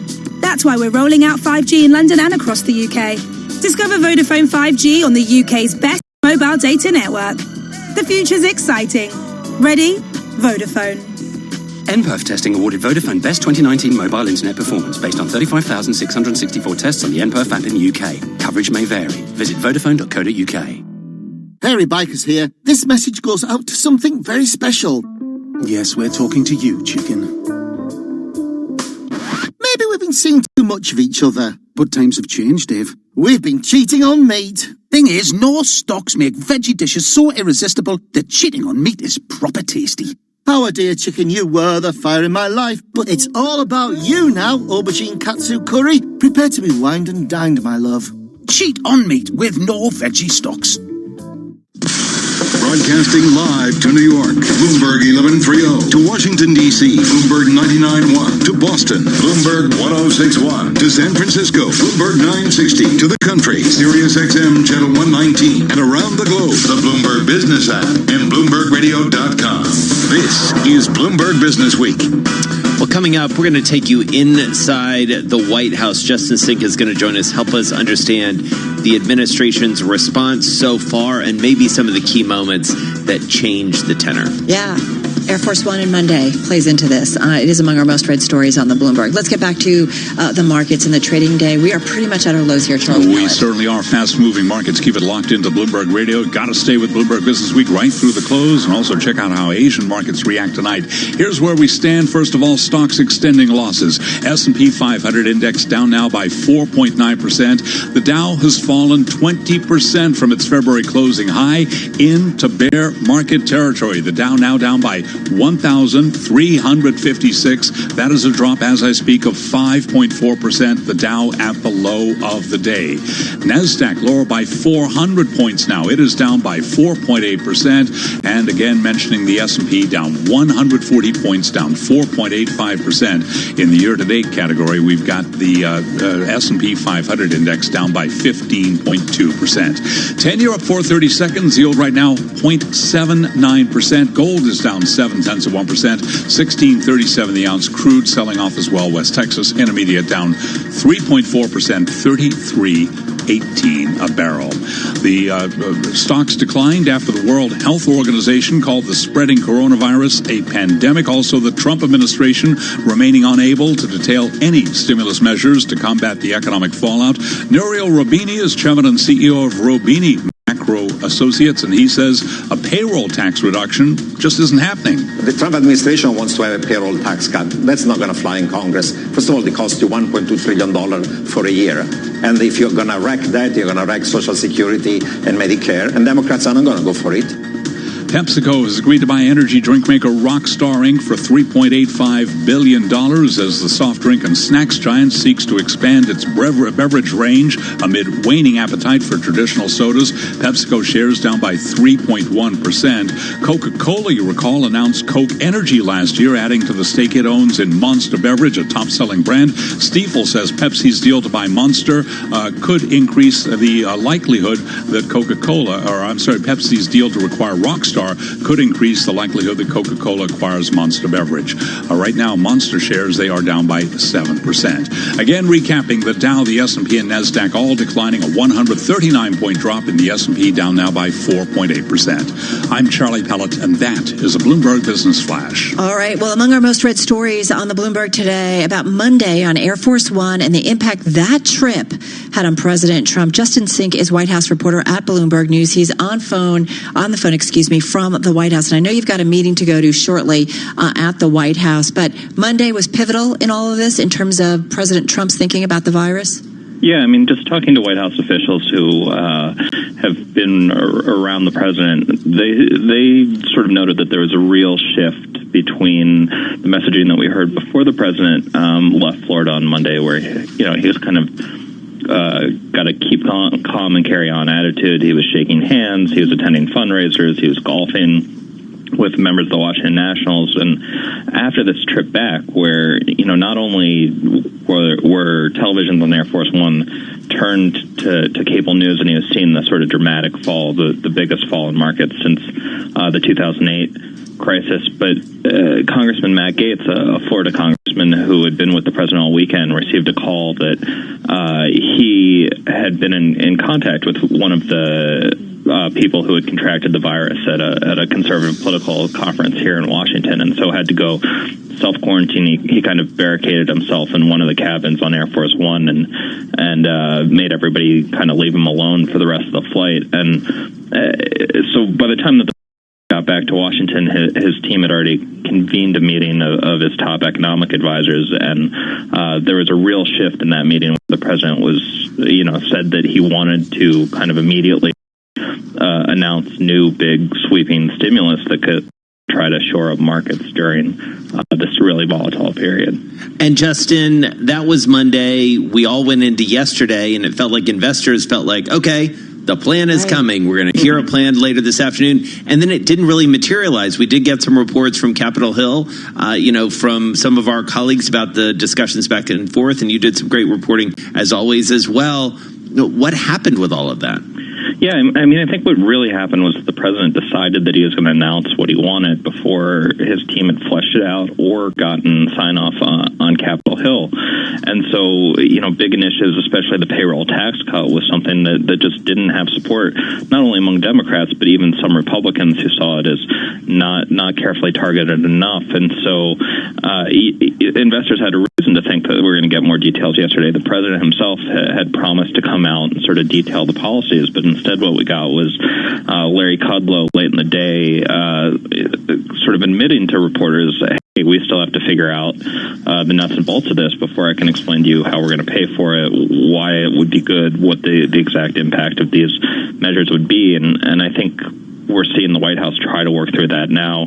We know Treasury Secretary Mnuchin and House Speaker Pelosi have been trading proposals back and forth. Right. It's obviously not what markets were hoping to see. Justin, we know you've got to run. Just got about 40 seconds left here before you have to do that. You're heading to the White House for a meeting, I believe, with bank executives. What are you hearing in terms of a timeline of something coming out to help the markets, to help industries that are hurting, to help citizens that are hurting? Yeah, so obviously I think the White House is feeling pressure to announce new steps to help shore up the economy. Part of the conversation with bank CEOs is going to be them encouraging banks to have leniency with people with student loans, people with mortgages that they have to pay, but who could be missing paychecks or seeing far lower salaries because of the coronavirus situation. Hopefully that will help, but obviously the eyes are still tuned to what this big stimulus package might be. All right, Justin Singh, go cover that meeting. We'll be on the lookout for your great reporting. Thank you so much. White House reporter for Bloomberg joining us on the phone from the White House. And again, you've got a lot of meetings going on. The metabolism has quickened, certainly, at the administration over the past couple days, and that is for certain. Hilton to draw down part of a $1.75 billion credit line as the virus spreads. We're going to talk about Boeing, which is going to be drawing or expected to draw down a much bigger part of a credit line that they have. But this speaks to, and there's a story in the magazine that takes a look at specifically the virus impact on the corporate credit markets, and specifically those companies that have a lot of debt on their balance sheets. Some in particular, whether it's travel and leisure, the hospitality industry, obviously the energy industry. But this is a point where some of those companies that are in tough situations, this could potentially be a do or die time for some of them. So we're going to watch them very closely. And I think the tourism and travel element is really important. We were seeing some tweets and headlines that came across around Amtrak, canceling a bunch of trains. I mean, that is a very familiar route for a lot of our listeners between New York and Washington, New York and Boston, everywhere in between, and they're cutting capacity because the ridership just isn't there. Those people aren't staying in hotels, they're not eating meals on the road, and that does have pretty broad economic economic effect. The Fed boosting the size of the overnight repo operations, biggest term operations. The limit is $50 billion. We've been tweeting about this, and also, so it's kind of all hands on deck at this point. Let's get back to World and National News headlines and Bob Moon. So to recap, the NBA Golden State Warriors have announced Thursday's game in San Francisco against the Brooklyn Nets will be played without fans. In Arizona, the Democratic National Committee is planning the next presidential debate on Sunday in essentially an empty auditorium to avoid spreading the coronavirus before TV cameras but with no audience. In the state of Washington, one of the hardest hit, Governor Jay Inslee is banning events with more than 250 people in and around the Seattle area. These events that are prohibited are gatherings for social, recreational, spiritual, and other matters, including but not limited to community, civic, public, leisure, faith-based, or sporting events. Kansas City, Missouri says its St. Patrick's Day Parade and the Big 12 basketball tournament are still scheduled to happen. But the director of the city's health department, Dr. Rex Archer, is urging anyone with compromised immune systems, those who are pregnant, have pre-existing conditions, or are elderly, to consider staying home. As you get up towards 70, and if you have underlying conditions, then I'm actually strongly recommending that you not attend. Archer says practicing good hygiene and refraining from shaking hands are important precautions for everyone else. For sexual assault victims today, a sense of relief, gratitude, and satisfaction that justice has been served after disgraced movie mogul Harvey Weinstein was sentenced in New York. This is what justice looks like. 20 plus 3 years. Attorney Gloria Allred, who represented one of Weinstein's accusers. Global News 24 hours a day. I'm Bob Moon. Asset managers who seize change to launch new strategies, add distribution channels, or exploit new technology to re-engineer the investor experience are often rewarded. However, in an industry paralyzed with complexity, few act with agility or decisively. Few run their businesses strategically, yet the most competitive managers in the market know with the right partner and a flexible operating system, you can. Go boldly toward change with SEI Investment Manager Services. I'm Steve Meyer, president of SEI's Investment Manager Services. At SEI, we understand the emerging forces that will define success for asset managers and what firms will need to compete tomorrow. That's why we continually optimize SEI's global operating platform. If your business requires greater agility, our advanced technology, integrated best-in-class systems, and multi-asset expertise can be your catalyst for business transformation. With SEI Investment Manager Services, you lead the charge in a competitive marketplace. Learn more at SEIC.com/seize change. Business is constantly evolving. Is your financial printer evolving to keep ahead of the curve? At Command Financial, we are redefining financial printing by providing industry-leading expertise, leveraging technology, and honing processes and best practices. Every day, Command helps SEC registrants, as well as members of their working groups, including securities attorneys and investment bankers, prepare, file, and disseminate regulatory and disclosure documents, such as registration statements, M&A documents, and mutual fund prospectuses and reports. Command provides a full range of services to help you effectively complete your deal, meet your disclosure requirements, and achieve your shareholder communications objectives. Visit our website at commandfinancial.com and learn how we're evolving, not only with the times, but also with your business requirements. Command Financial, redefining financial printing.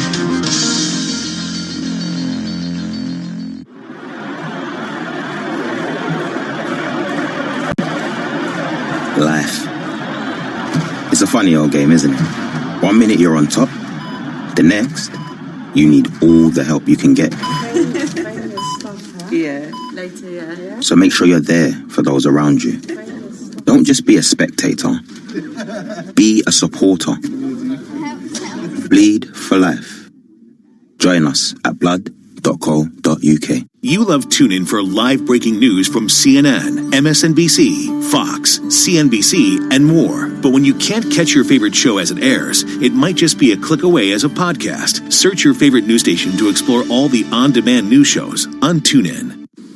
When you're not listening to your team, take it to the end zone, the rim, or the net. Keep up with the biggest moments in sports by following TuneIn on social media. Block, Cook into the end zone for the touchdown. From reminders of the live top games to tips of the best sports stations and podcasts. Welcome to Undisputed. We are live from Los Angeles. I'm Jenny Taft here with Skip Bayless. Follow and tune in on Facebook, Twitter, and Instagram to get the most out of TuneIn. In case you didn't know, TuneIn lets you listen to the same radio stations you pick up on your home or car radio, except you can hear them from anywhere. If you want to find a station from somewhere else in the world, navigate to the By Location section under Browse. Keep exploring with TuneIn. The puck drops. 12 players face off to win. The suspense is pure torture, but you wouldn't miss this for the world. TuneIn brings you every minute of the NHL season. Listen live to hockey when it matters most on TuneIn. You do. Each of us has the power. The law is on your side. It's illegal for landlords to discriminate because of race, color, religion, sex, national origin, disability, or familial status.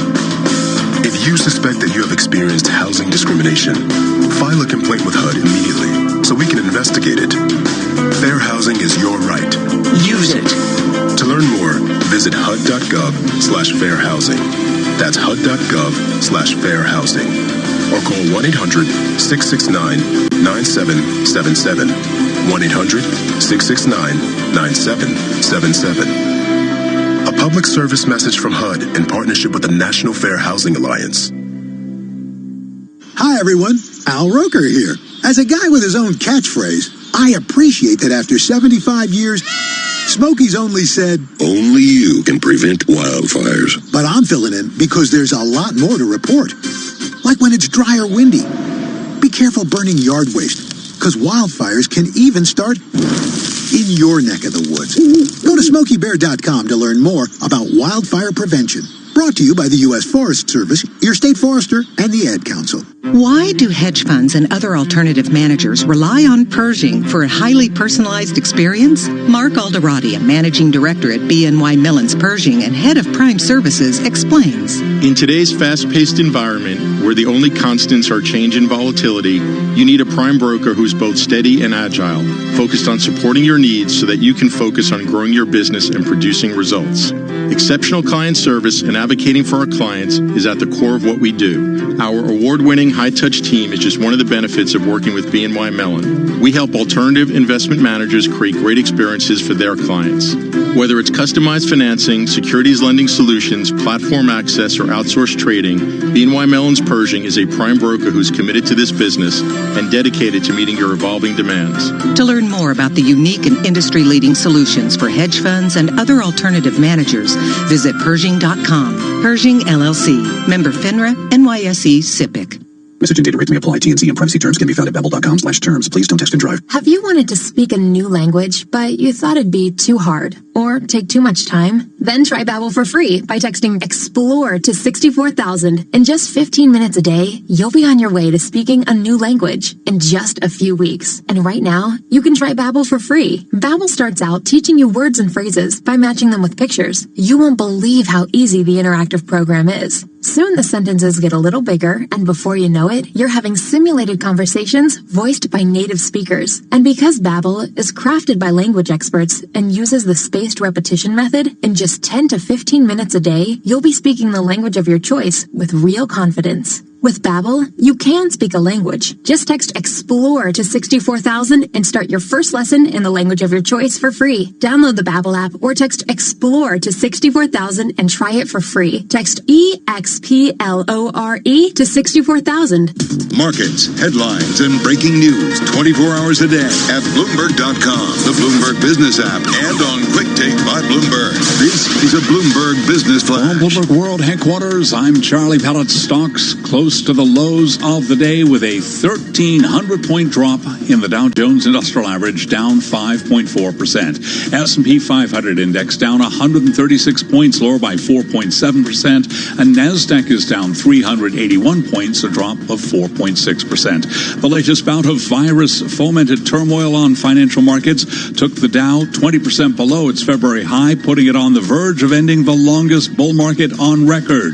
The 10-year, the yield now 0.80%. We've got gold down 0.5%, 16.40 the ounce, and West Texas Intermediate crude tumbling 4.4%, 32.85 a barrel. Fast-moving markets keep it locked into Bloomberg Radio for the very latest. Again, recapping here, S&P down 138, a drop of 4.8%. I'm Charlie Pellett. That is a Bloomberg Business Flash. Charlie, thanks so much. You are listening to Bloomberg Business Week right here on Bloomberg Radio. Well, that's for certain. This story in Business Week magazine this week, it's also on the terminal at Bloomberg.com about how you can't fight the virus without harming the economy. It's just not easy. Peter Coy's economics editor of Bloomberg Business Week last week, you might recall, wrote about how the U.S. may already be in a recession. He's back in our Bloomberg Interactive Broker studio. It's not easy, right? Containing the virus, there are consequences to it, as we know. Yeah, I mean, I liken it to the way the body reacts when it's attacked by the coronavirus. The immune system goes into overdrive, actually overreacts, and that's a lot of the damage that's done to your body, to your lungs, is caused by the immune system rather than the initial damage by the virus itself. So likewise with the economy, the efforts to fight it through quarantines, self-segregation, staying at home, ending sporting events, hotels, on and on and on. Yeah. All those things cause economic harm. It's not the virus that's doing it so much as our effort to defeat the virus. And that's just inevitable. And so bring it to the U.S. I mean, when you think about, it feels like this week we've started to at least get a sense of what this looks like economically, or we've gotten some hints in terms of things getting shut down. Yeah. We've talked about universities and colleges shutting down. We're talking about the Golden State Warriors playing in front against the Brooklyn Nets out in California in front of an empty stadium. Yeah. All of this starts to have an economic impact.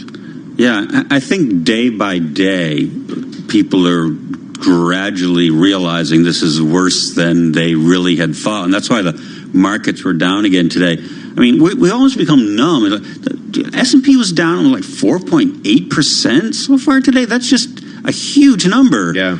And yet... Officially a 20% bear market correction. Yeah, I mean, this is big stuff. And yet we have a sense that we still don't know where it's going to end up. I mean, I agree with you, Jason, that we're getting our arms around it, but we haven't gotten our arms all the way around. Yeah, totally agree.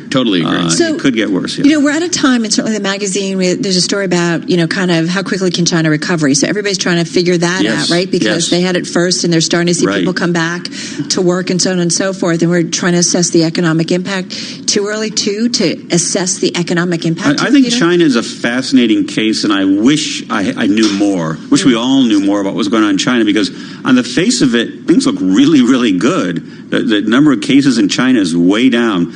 Okay, they had a really bad first quarter, but if you believe that this is really the worst of it in China, then you're pretty optimistic, because it looks more like a series of rolling blackouts hitting one country after another. Right. That's the optimistic case. The pessimistic case is that if you believe, I love what you said. If you believe it. If you believe the numbers, but also two things. Will China have a new resurgence of cases as it does try to get its economy going again? And second, could any other country replicate what China has done? And I don't think it can. And so one of the things you write about, which I find so interesting, is, and Carol is fond of saying, which I totally agree with, and I think it's a really important point, the market is not the economy. Right. And yet, the wealth effect that you write about is a really important element here, because people do take some cues about their economic well-being from the stock market. So I would think the market's important too. Is one, it is somewhat of a signal of what's going on in the real economy. In other words, you got a lot of smart people making the best decisions with their own money at stake on what's going to happen. And if they all think things would be really bad, you ought to pay some attention to that. That's number one. The other is this wealth effect that you mentioned, where you feel poorer, you're going to spend less, and businesses are going to take it as a cue too. Hey, everybody's telling us that maybe our prospects are not as good as we thought. Maybe we should not be investing as much. So that's another major effect. And then, of course, the bond market. bond yields going up, gets harder to borrow. And that's another damper on the economy. And just logistics, right? I do think about as trading desks move from, headquarters to places where there isn't the fastest internet service or something. I do wonder about, the market activity drying up and also maybe a lack of liquidity in the market and what impact that ultimately has too. And that just kind of exacerbates it. I know you're economy, but I do think about kind of putting it all together. Yeah, Matt Levine has been writing some good stuff about that, and Brian Chapad and so on. But it just exacerbates, right? So if we think about just the basic things that impact the economy, we, understand the kind of A to B correlation or the direct impact, but there are things like, the market activity just looked at also those are human beings making decisions out there, and, if they are feeling like something bad is happening in their neighborhood, it's good to color their thinking about the markets as well. SARS and things like that, still also not the same. This is worse than SARS, not in its lethality, it's less lethal, but in the very fact that it can spread asymptomatically. Very scary thing. Yeah. So as you guys were talking about this takeover of Bloomberg Businessweek magazine, you've been doing this for a long time at Bloomberg Businessweek. You know what a big deal it is to essentially say nothing else matters. We're only doing this. Help us understand, as you were talking, especially with your economics colleagues, how you decided to kind of where to focus and how to do it. Well, Joel Weber was the one who made the decision, first of all, to do the special issue, and then partway through the process say, we'll just clear the decks and give the whole magazine to it. And so we really tried to be comprehensive. It's not just economics. Yeah. We did it from the top down. We start out with a macro, that's the economy, and then we move on to government, and then companies, and then individuals, and then right down to the electron microscopic level of the virus itself and how that thing works and why it's such a killer. In terms of crises, whether it's the financial crisis, whether it was 9/11, we've gone through lots of the energy, oil shock, go back, to the 70s. We've gone through certain things in terms of bounce back. And I know that's hard to think about right now, but I do wonder when there's clarity, are we in a position to bounce back rather quickly? When people kind of come out of their homes, go back to work, do we anticipate a big bounce back? Well, that would certainly be the case if, in fact, there's an all clear sounded and we said, okay, good, the virus go to it, right? Go to it. Then there would be an enormous relief rally. I just don't know if that is the way things are going to play out here, or whether this virus could become endemic, and we stuck with it and the precautions against it for a long, long time. Yeah. All right. Well, we always appreciate your fine work. It's pretty heavy, Peter Coy. Yeah, it's heavy for sure. Sorry. That's okay. No, it's good. It's good context. Yeah. We always count on you to give us the both historical and global perspective. Check out Peter's story in the current issue of Bloomberg Businessweek magazine. I should say the upcoming issue, but you can see it online and at Bloomberg.com. New York Post has a story that San Francisco is rolling out RVs for the homeless population amid coronavirus concerns. That's kind of interesting. All right, listen, for those of you listening in New York, San Francisco, watching on YouTube right now, Bloomberg Businessweek, Jason and we're not going anywhere. We're going to continue. If you're listening on Bloomberg 106.1 in Boston, Bay State Business is coming up next. But stick around, Businessweek. We're going to continue to track those markets. 60 minutes to go, hovering at our worst levels of the session. We'll take a look, too, at the credit markets, the bond market, because we're definitely seeing dislocations there as well. That's coming up next. And then also get into what's going on at Boeing, drawing down a big credit line. All right, you're listening to Bloomberg Businessweek and watching us. This is Bloomberg. Take the next left, take a right, and you've arrived at your Vauxhall retailer, where you'll find the all-new Vauxhall Corsa. Test drive now and you can take advantage of a £500 deposit contribution with 4.9% APR representative. Book your test drive of the all-new Corsa now. Vauxhall. New rules Britannia. £500 allowance provided as deposit contribution on qualifying new Vauxhalls. Conditional sale and personal contract purchase only. Subject to status, T's and C's, 18 plus Vauxhall Finance. Registered by 2nd of April 2020. Search Vauxhall Test Drive. At the Bank of Santander, they've created Stan, a smart bot that can predict the future of remortgaging. I'll read Stan. Will my mortgage rate go up? 1955 was the last time Newcastle won the cup. No, I'll try not to mumble. Playing, let's get ready to rumble. Meanwhile, at Santander, they can't predict your future, but they'll help secure it with great mortgage rates fixed for up to 10 years. See what's possible at Santander. Early repayment charges apply. Lending subject to status and criteria. Your home may be repossessed if you do not keep up repayments on your mortgage.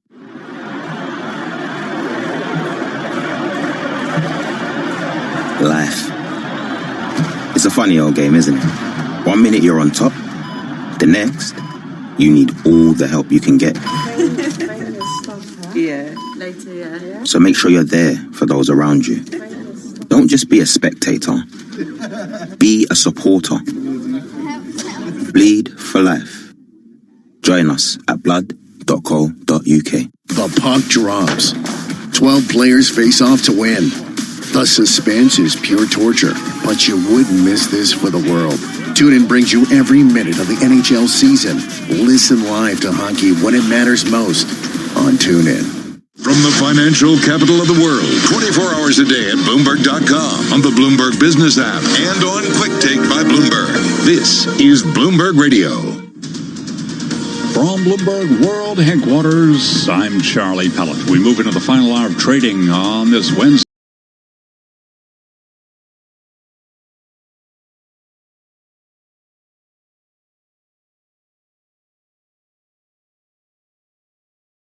Market stocks at or near their lows of the day.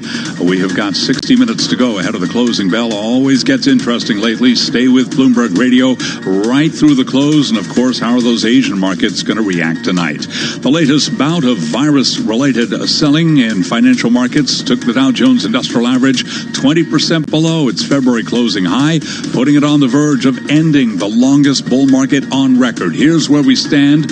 Dow now down by 1,431 points. That is a drop right now of 5.7%. The S&P 500 index has plunged 145 points, down 5.1%. NASDAQ is down 400 points for the NASDAQ Composite Index. That is a drop of 4.8%. We've got the 10-year down 6/30 seconds. The yield on the 10-year, 0.82%. Gold down 0.7%, 16.38 the ounce. West Texas Intermediate crude oil down 4.2%, 32.92 a barrel. J.P. Morgan Securities Chief Economist Michael Ferroli says the Federal Reserve needs to cut interest rates aggressively, and he sees 100 basis points worth of cuts by the Fed. So I think most people would agree that the situation right now in the economy probably warrants further easing by the Fed. Now, if the Fed were to ease 50 or even 25 basis points at the next meeting, that would put the Fed funds rate below 1%. So you're already within, close distance of the zero lower bound. And I think there is some research that suggests once you get that close, you don't want to save your bullets. You actually want to expend all your firepower to stimulate the economy as much as possible. And among some of the interest rate sensitive names, specifically banks, J.P. Morgan Chase down 4.5%, Citigroup dropping 8.3%, Bank America lower now by 3.8%, Wells Fargo shares, they are trading lower by 6.7%. Again, recapping the Dow, the S&P, NASDAQ, sharp losses, S&P down 144 points. That is a drop right now of 5%. I'm Charlie Pellet, and that is a Bloomberg Business Flash. You're listening to Bloomberg Business Week with Carol Masser and Jason Kelly on Bloomberg Radio. And you're listening to Bloomberg Business Week. This portion brought to you by the Indiana Economic Development Corp. The business world is convening at the Indiana Global Economic Summit, April 26th to 28th. Visit estatethatworks.com to join the conversation about the future of the global economy. And a headline crossing, Carol. Yeah, Blackstone asking its companies hurt by the virus to tap credit lines. It's a story by our Sri Natarajan and Heather Perlberg.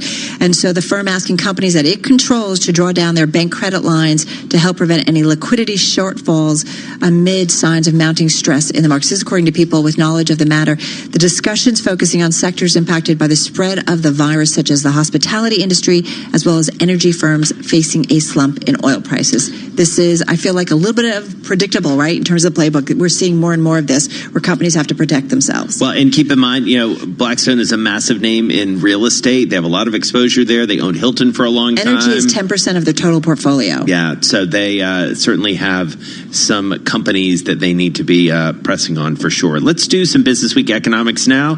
Kathleen Hayes is here, Global Economics and Policy Editor for Bloomberg, alongside Yelena Shalecheva, Senior U.S. Economist for Bloomberg Economics. All right, Kathleen, We've talked a lot about the equity market so far on this show. What are we seeing in the world of bonds? Crazy volatility. Just a few minutes ago, we had a small gain in the long end of the Treasury curve. Now we've got the 30-year bond. The yield's back up to 1.32. It's down about a point and a quarter. The 10-year note is at 0.83. It's losing 10/30 seconds even after showing a record low 0.84 at the Treasury's quarterly refunding auction today. So much going on. Let me touch on a couple of things. Obviously, you think the haven bid in Treasuries would be sticking, but for some reason, again, sell-off, even though stocks are still down sharply, about 5% across Well, Dow Jones now extending its rout to 6%, so it just took another leg down. So there you go. What is going on? But let me just say, and also the Fed did this big boost in the repo operations, right? This is very important. They say it's to mitigate the risk of money market pressures that could adversely affect policy implementation. In other words, how they move on rates, how those rate cuts they've made move through the economy. He said they also said it should help smooth functioning of funding markets as market participants implement business resiliency plans in response to the coronavirus. So we've got that going on. And I think Rob Kaplan, when I talked to him last week in Chicago and afterwards at the Chicago Global Council's meeting, so we're just going to have to get used to volatility. And I want to remind everybody, too, I think sometimes... Rob Kaplan, of course, of the Federal Reserve Bank of Dallas. People say, the Fed, what are they doing? Traders say they don't know what they're doing. They've got a financial advisory board that they talk to regularly with people from PIMCO, BlackRock, all these big firms. It's not like the Fed's not paying attention. They certainly are. And I think a lot of people would say, in fact, last night on Daybreak Asia, we talked to a couple of people here in the U.S. who said repo operations is the kind of thing they want to see. They want to see the Fed backing up liquidity. We heard Michael Ferroli saying, they're going to do 100 basis points.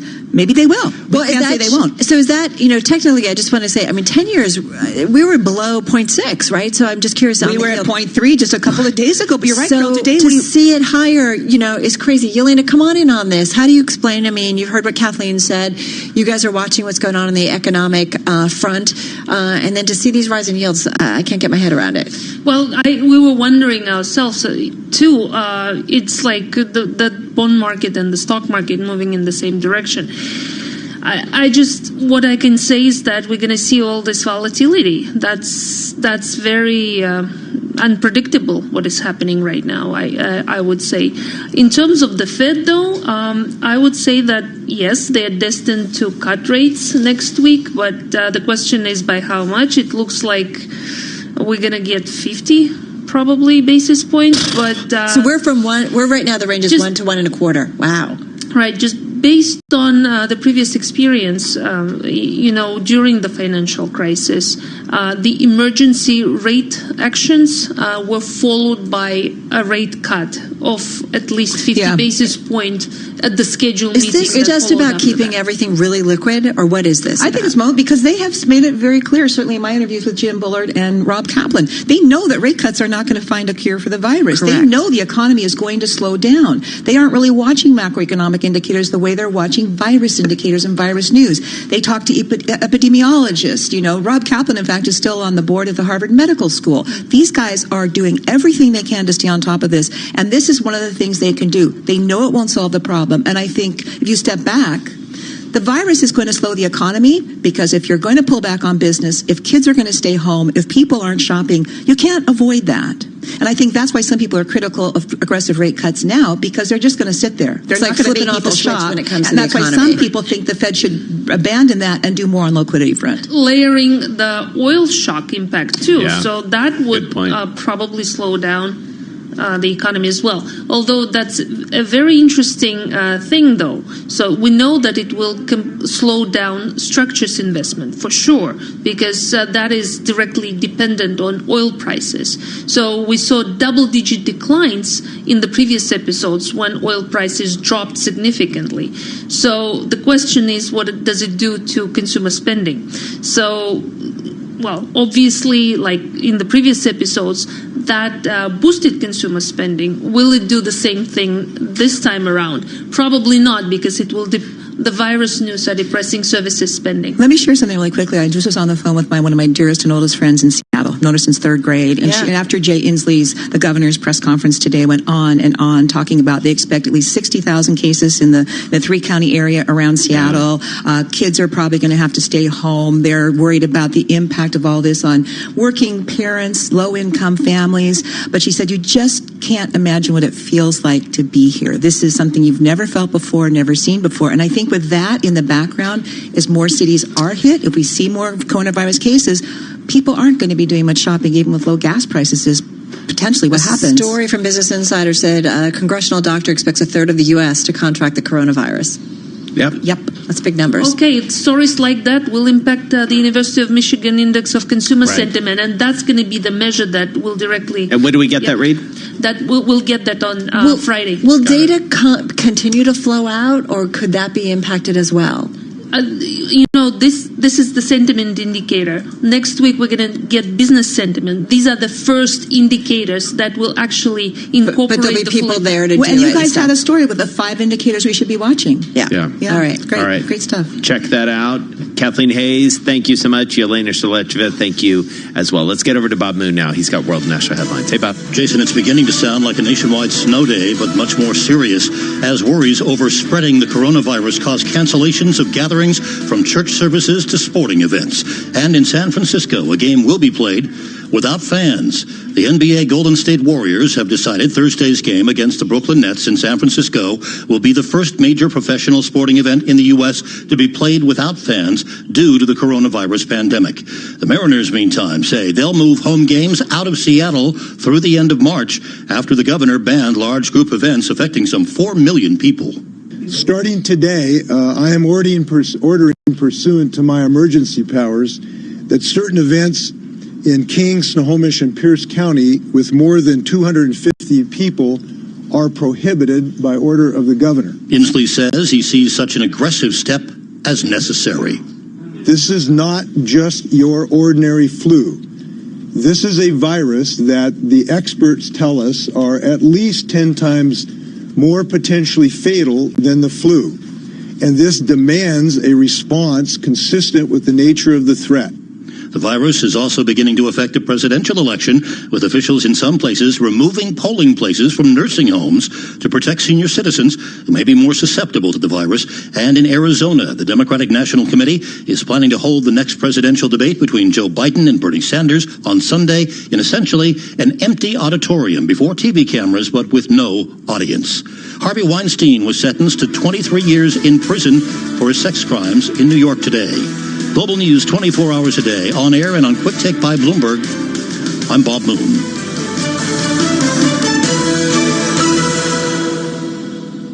It's called Bloomberg Daybreak Europe because that's easier to remember than continuously gathered news and analysis from an entire continent. Are we moving through the worst of the European growth slump? Bloomberg Daybreak Europe. Is there a sense that the environment for multinationals in Ireland is becoming a bit more difficult? Worth remembering. What indicators are you looking at? Weekdays at 1 a.m. Eastern on Bloomberg Radio, the Bloomberg Business app, and BloombergRadio.com.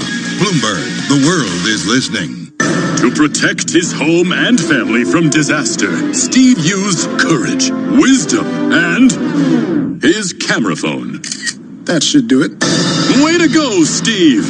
By simply taking digital pictures of his family's important documents, Steve can always have them stored safely online, no matter when disaster strikes. Learn other simple ways to protect your home and family before a natural disaster at ready.gov. That's ready.gov. A message from FEMA and the Ad Council. Are you interested in a challenging and exciting career? One where you can be part of solving complex challenges across industries and geographies?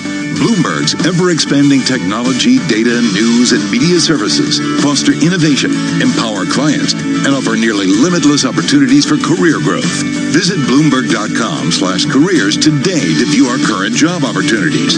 Bloomberg LP is an equal opportunity employer. The address once again is Bloomberg.com/careers. Not completing high school is more of a social thing than it was an academic thing. Even though all these years have passed, I still had that longing to have my diploma. At age 30, Carissa finished her high school diploma. If you're even considering getting your high school diploma, you can do it.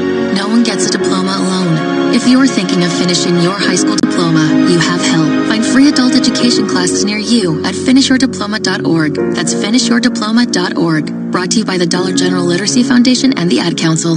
In-depth analysis, concise. Night is still young, but a little late to get into the wrong ride, don't you think? That's why I choose Ola. With secure start codes unique to every user, there's no way anyone can ride a car that's meant for you. Good night. Ride the change with Ola. Download and sign up now and get up to £15 vouchers. Terms and conditions apply. Vodafone 5G will have the power to change your world. From driverless cars to virtual reality and real-time gaming. That's why we're rolling out 5G across the UK. Discover Vodafone 5G on the UK's best mobile data network. The future's exciting. Ready? Vodafone. NPerf testing awarded Vodafone Best 2019 Mobile Internet Performance based on 35,664 tests on the NPerf and in the UK. Coverage may vary. Visit vodafone.co.uk. Hey, have you heard? The Mayor of London has launched his latest van scrappage scheme to help tackle London's toxic air. Small businesses or sole traders like me with a polluting van could now get £7,000, which you could use to trade up to a Euro 6 vehicle. And you could get an extra £2,500 towards running costs if you go electric. The scheme is now even easier to qualify for, and it's open to any businesses with up to 50 employees, like mine. So, I'm going to search TfL scrappage to see if I'm eligible and apply. You should do the same. To the Mayor of London and TfL, every journey matters. Mayday, Mayday, this is Red Dwarf. Our engines are dead and we're being sucked into a black hole. Can anyone hear me? Over? The only thing that's over is us, Crichton. We're finished. Guys, relax. I've got Smart Breakdown with the AA. It sends them your vehicle's fault data, so they should know what's wrong before they even get here. I don't believe it. What, that they'll already know what's wrong? No, that you're actually capable of something useful. The future of breakdown today. The AA. Drive smart. See theaa.com for details. Despite never having used them, Alison Peartree was not initially a fan of purple bricks. Because I heard from my uncle's cousin's neighbour's dog walker they don't have proper estate agents. But Alison's uncle's cousin's neighbour's dog walker was wrong. Purple Bricks have experienced local agents ready to sell your home. Turns out Martin from Purple Bricks was very knowledgeable. And he didn't charge commission. I've even recommended him to my sister's boyfriend's auntie's hairdresser, Sharon. Purple Bricks. Book your free valuation today. Fixed fee payable on instruction or after 10 months. Viewing service cost extra. Matt Letizia, what did you make of that performance today? Well, it really was a game of two halves, to be honest, Jeff. Leicester came out in the first half really... Letiz? What's up, Jeff? Run for it! What the... Move over, football. Cheltenham coming through. And Sky Bet are on the charge with a roaring first race special every day of the festival. Sky Bet. That's betting better. Applies to first bet on the first race at Cheltenham on the main race market only. Place terms apply.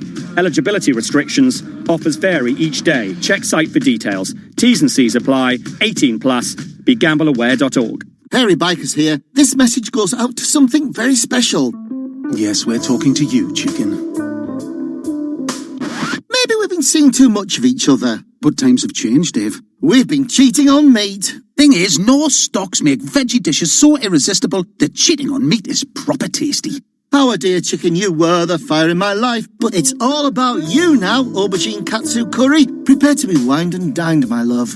Cheat on meat with no veggie stocks.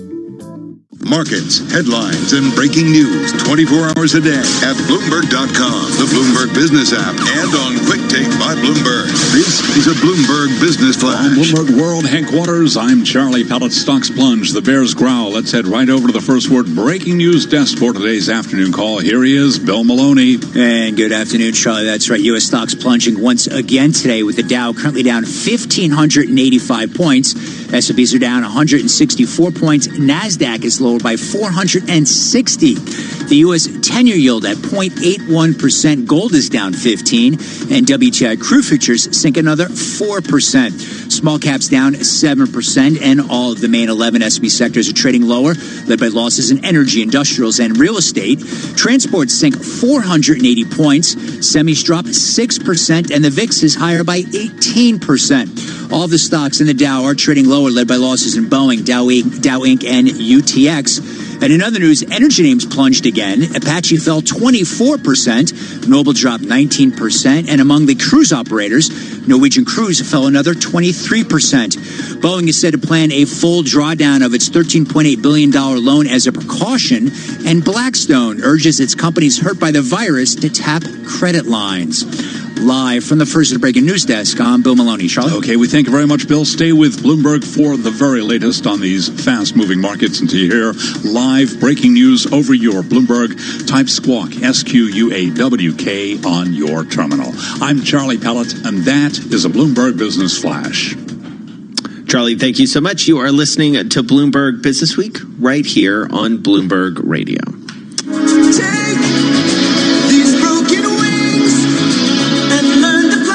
Paula Seligson is here with us. She is a leverage finance reporter for Bloomberg, joining us in our Bloomberg Interactive Brokers studio. One of the stories that both Carol and I just gravitated to this morning was all about Boeing. We've been watching this company so closely, and we've seen a lot of companies follow suit to what they did, which is a full drawdown of a $13.8 billion loan. As Carol Massar would say, whoa, that's a lot of money. Paula, great to see you. Thanks for having me. All right, so tell us what's going on here. Why now? We know the coronavirus, but what is the backstory here with Boeing? Absolutely. First, let's back up a second. Before coronavirus was ever a headline, we were seeing Boeing face the 737 MAX crisis, 2 plane crashes, worldwide grounding, and production halts. That obviously created a lot of cash challenges for Boeing, which is when it decided to seek out this $13.8 billion loan with a group of banks. Which is what a company will do. Exactly. Very normal. That's what the banks are there for, to help a company in a time of crisis. And so in this situation, when the loan first closed in February, it's structured in a special way where Boeing can choose when to draw the full amount of the loan based on their cash needs at the time. So back in February, they drew about half of the loan, and the news this week is they decided to draw the full amount of the loan as early as Friday. So we just did a story about Blackstone basically telling the companies that it's invested in or that it owns that it too should tap its credit lines, right? And this is just providing a safety net, because we just don't know how tough it's going to be. Is this Boeing being responsible, or is this Boeing kind of signaling that we're in trouble? I would say at this stage it's Boeing being responsible. The way this loan is structured is it was always meant to be fully drawn. The question was timing. And so before, they draw half of it in February, we weren't sure when they draw the rest, but we knew it was coming. But when I was speaking to sources for the story, they said specifically Boeing tapped the loan as a precaution due to the market turmoil. All right, so talk to us about who else is doing these sorts of things. A lot of travel names, it sounds like here. Yes, so we've already seen 2 cruise lines basically increase their ability to draw down these loans with their banks. Our colleagues just broke the news that Hilton is planning on drawing down a portion of its loan. And earlier this week, we reported that airlines just across the board are in discussions with their banks for similar kinds of financings. So, this is what's interesting. I think about coming up the financial crisis, right? Rates were so low. Companies were able to either refinance their debt at much lower rates, also tap into more debt because it was so inexpensive. And at the time, we thought, wow, this is a really great thing. This is companies being smart, creating a pad and so on and so forth. But what's interesting is I do wonder now, are these companies paying the piper because they now are much more leveraged? There's stories on the terminal about how much more corporate debt and how much it's grown in the last few years, and whether this makes them more vulnerable. That's an interesting question on the pricing. So for Boeing's example, it's an investment grade rated company and is still solidly there. Right. So its pricing was actually very low for this kind of loan. For many of the other travel names, though, those are high yield companies or junk rated companies. So they will be paying more. That being said, this type of bank loan is some of the cheapest kind of financing these companies can get. It's when they go to a broad base of bond or leverage loan investors that the prices increase more. And so help us understand sort of the broader mood right now in LevFin world. You're talking to investors and companies and issuers all the time. What are they saying? How has that tone changed maybe over the last few days or even today? It's funny you say that. Last week, it was a lot of uncertainty. Is this short term? Is this long term? And clearly the tone this week has changed drastically. What was once hoped to be a short term problem that we could work through quickly has now become a pandemic, as they announced earlier today. It's just a lot of uncertainty and question marks. I wish I had a good insight, but I think everyone I speak to is just sort of asking the same questions right now. I think there is as many questions as more questions than answers in many ways. And I would imagine a lot of folks you're talking to have themselves been disrupted by this, people working from home and what. I mean, we've done a lot of reporting about sort of Wall Street at this moment has a very different feel. Even, as we said at the top of the show, New York City has a different feel because folks working remotely. Forgive me, I'm just watching all these headlines because there's so much crossing. A CDC official hoping to see a drop in virus transmission in the summer. Wow. So this is, as we start to kind of get our head around what it all means. We also have PIMCO's Tiffany Wilding. She's Executive VP, Chief Economist for the U.S. at PIMCO, saying that the Fed should fund backstop to the markets. The Fed can act as short commercial paper, can't buy credit equities, I guess, without an act of Congress. So, this is that whole thing that you can say, I want to do this stuff, but some of this stuff takes an act of Congress or some timing, and it plays into all the things that companies are watching, right, as they really try to manage their own balance sheets. Yeah. Good stuff. Right. Really good stuff. Thank you so much, Paula Seligson, leverage finance reporter for Bloomberg here in our Bloomberg Interactive Broker Studio. One of the most read stories of the day, Boeing drawing down that full $13.8 billion loan. And there's going to be more in the magazine this weekend and on our weekend shows that's talking specifically about the corporate debt positions of companies. So some more analysis on that. Certainly one of the big stories that we're watching when it comes to the virus. All right, you are listening to Bloomberg Business Week. Carol Massar along with Jason Kelly. We'll get to Dave Wilson's chart of the day. I'm sure it'll be relevant to the trade right now. Stocks pretty much at their lows, down 6% on the S&P, down 6.7% on the Dow, 5.9% lower on the NASDAQ. This is Bloomberg. This is a Bloomberg Money Minute. Selling pressure is intensifying on Wall Street in the final hour, leaving stocks set to close in bear market territory. The Dow Jones Industrial Average is down 1,640. The S&P 500 down 169. The NASDAQ Composite down 470. Nearly 1 in 6 companies say they've cut their revenue targets by an average of 5.6%. The Institute for Supply Management surveyed more than 600 companies earlier this month. While you're hoarding wipes and toilet paper, you may want to stock up now on clothing and other back-to-school supplies. Retailers are facing disruptions in their supply chains from China.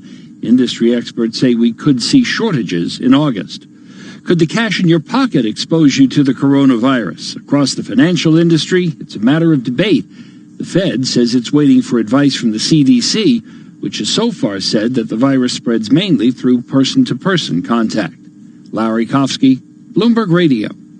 The possibility of lung cancer can be pretty scary, especially if you're one of approximately 8 million current or former smokers at high risk. That's why SaveByTheScan.org wants you to know that now there's a breakthrough low-dose CT scan that can detect lung cancer early, and it only takes 60 seconds. You stop smoking, now start screening. For an easy quiz to see if you're eligible, visit SaveByTheScan.org. It could save your life. SaveByTheScan.org is brought to you by the American Lung Association's Lung Force Initiative and the Ad Council. Are you interested in a challenging and exciting career? One where you can be part of solving complex challenges across industries and geographies? Bloomberg's ever-expanding technology, data, news, and media services foster innovation, empower clients, and offer nearly limitless opportunities for career growth. Visit Bloomberg.com/careers today to view our current job opportunities. Bloomberg LP is an equal opportunity employer. The address once again is Bloomberg.com/careers.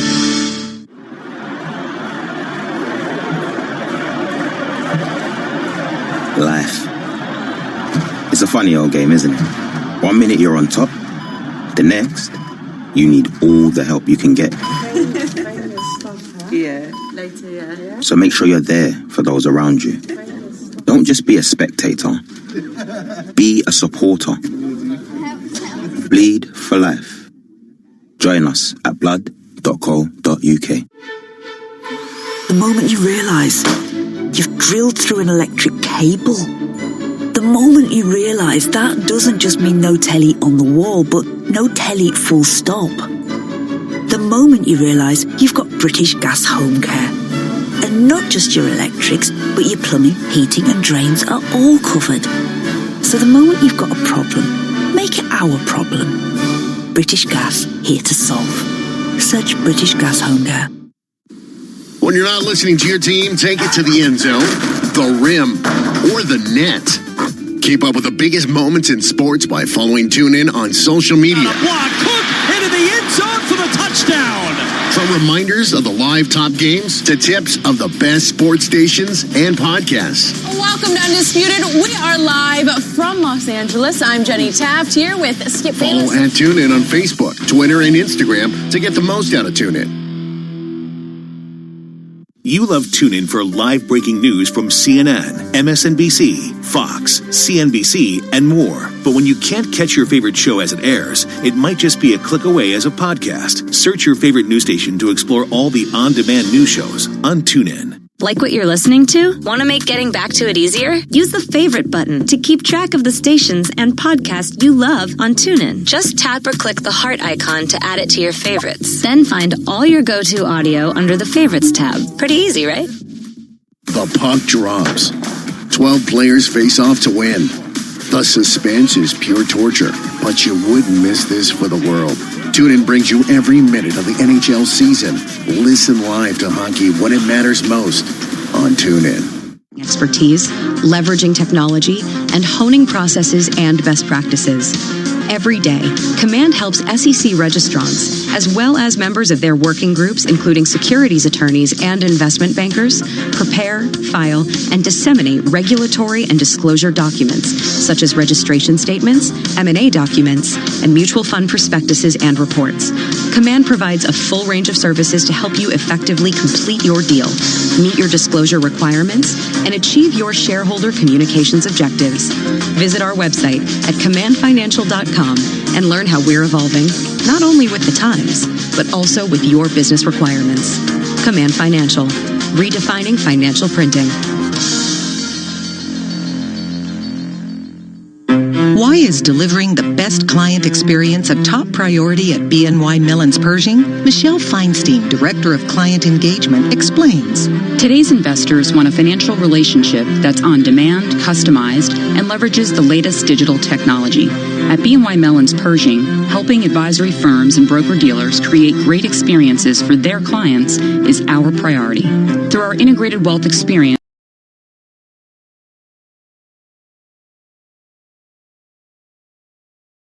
we give you a high-touch service, flexible technology choices, and expert insights, so you can deliver a highly personalized experience to your clients at every step, from onboarding to wealth planning, to performance analysis, and more. And because we're part of BNY Mellon, you'll benefit from more than 230 years of strength and stability. At Pershing, we're personally invested in your success. Visit Pershing.com to learn more about Pershing's integrated wealth experience. Pershing LLC and Pershing Advisor Solutions LLC are both members of FINRA and SIPC. Tom has been a teacher for over 40 years. One day, I think one of the students had asked the question and he didn't remember the answer. And I also noticed that he was letting his class out earlier than they were supposed to let out. I was really starting to worry. Levi and I talked about how it would change our lives, but he was there beside me. When something feels different, it could be Alzheimer's. Now is the time to talk. Visit alz.org/ourstories to learn more. A message from the Alzheimer's Association and the Ad Council. Bloomberg Daybreak Asia. Are you seeing a lot more buying power on the part of younger people in China? Financial news made in Asia for use everywhere. It is a bit of a waiting game. Tonight at 6 Eastern on Bloomberg Radio. Bloomberg, the world is listening. Broadcasting live to New York, Bloomberg 1130. To Washington, D.C., Bloomberg 99.1. To Boston, Bloomberg 106.1. To San Francisco, Bloomberg 960. To the country, Sirius XM Channel 119. And around the globe, the Bloomberg Business app and BloombergRadio.com. This is Bloomberg Business Week.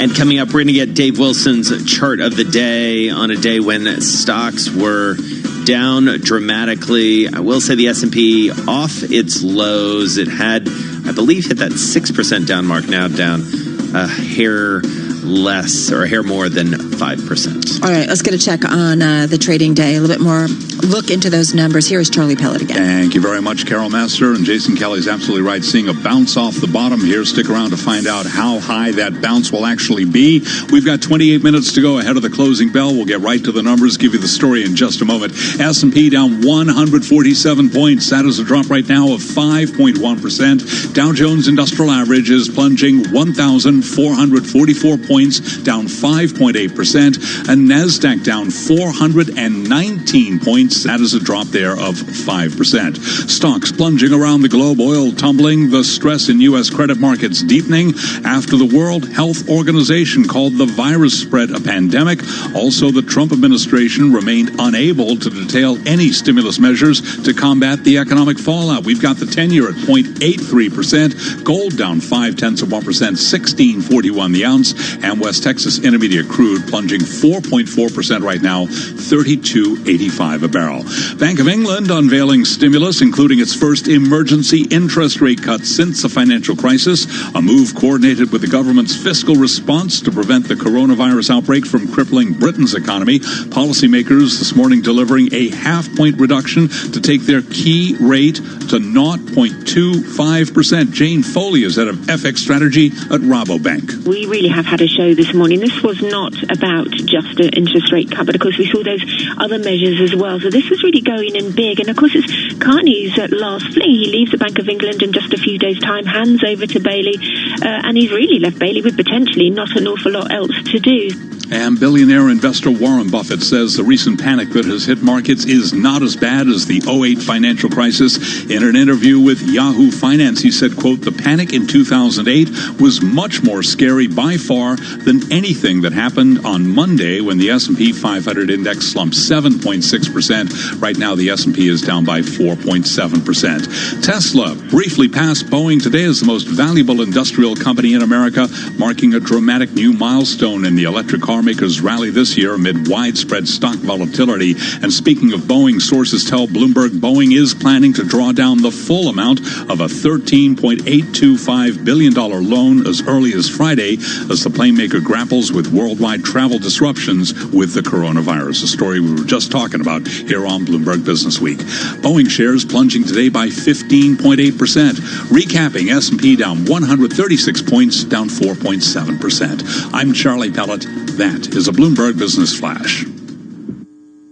Charlie, thank you so much. You're listening to Bloomberg Business Week right here on Bloomberg Radio. What goes up must come down.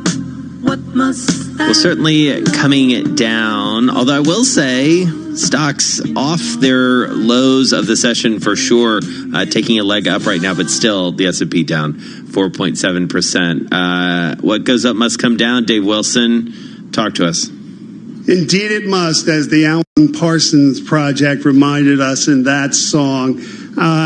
And what's up that the chart is focusing on today is the dividend yield on the S&P 500 Energy Index. Now, we know this is a particularly hard-hit part of the market. You know, yesterday you had Occidental Petroleum come out and lower their payout by 86%. So the question becomes whether we're going to see more of that.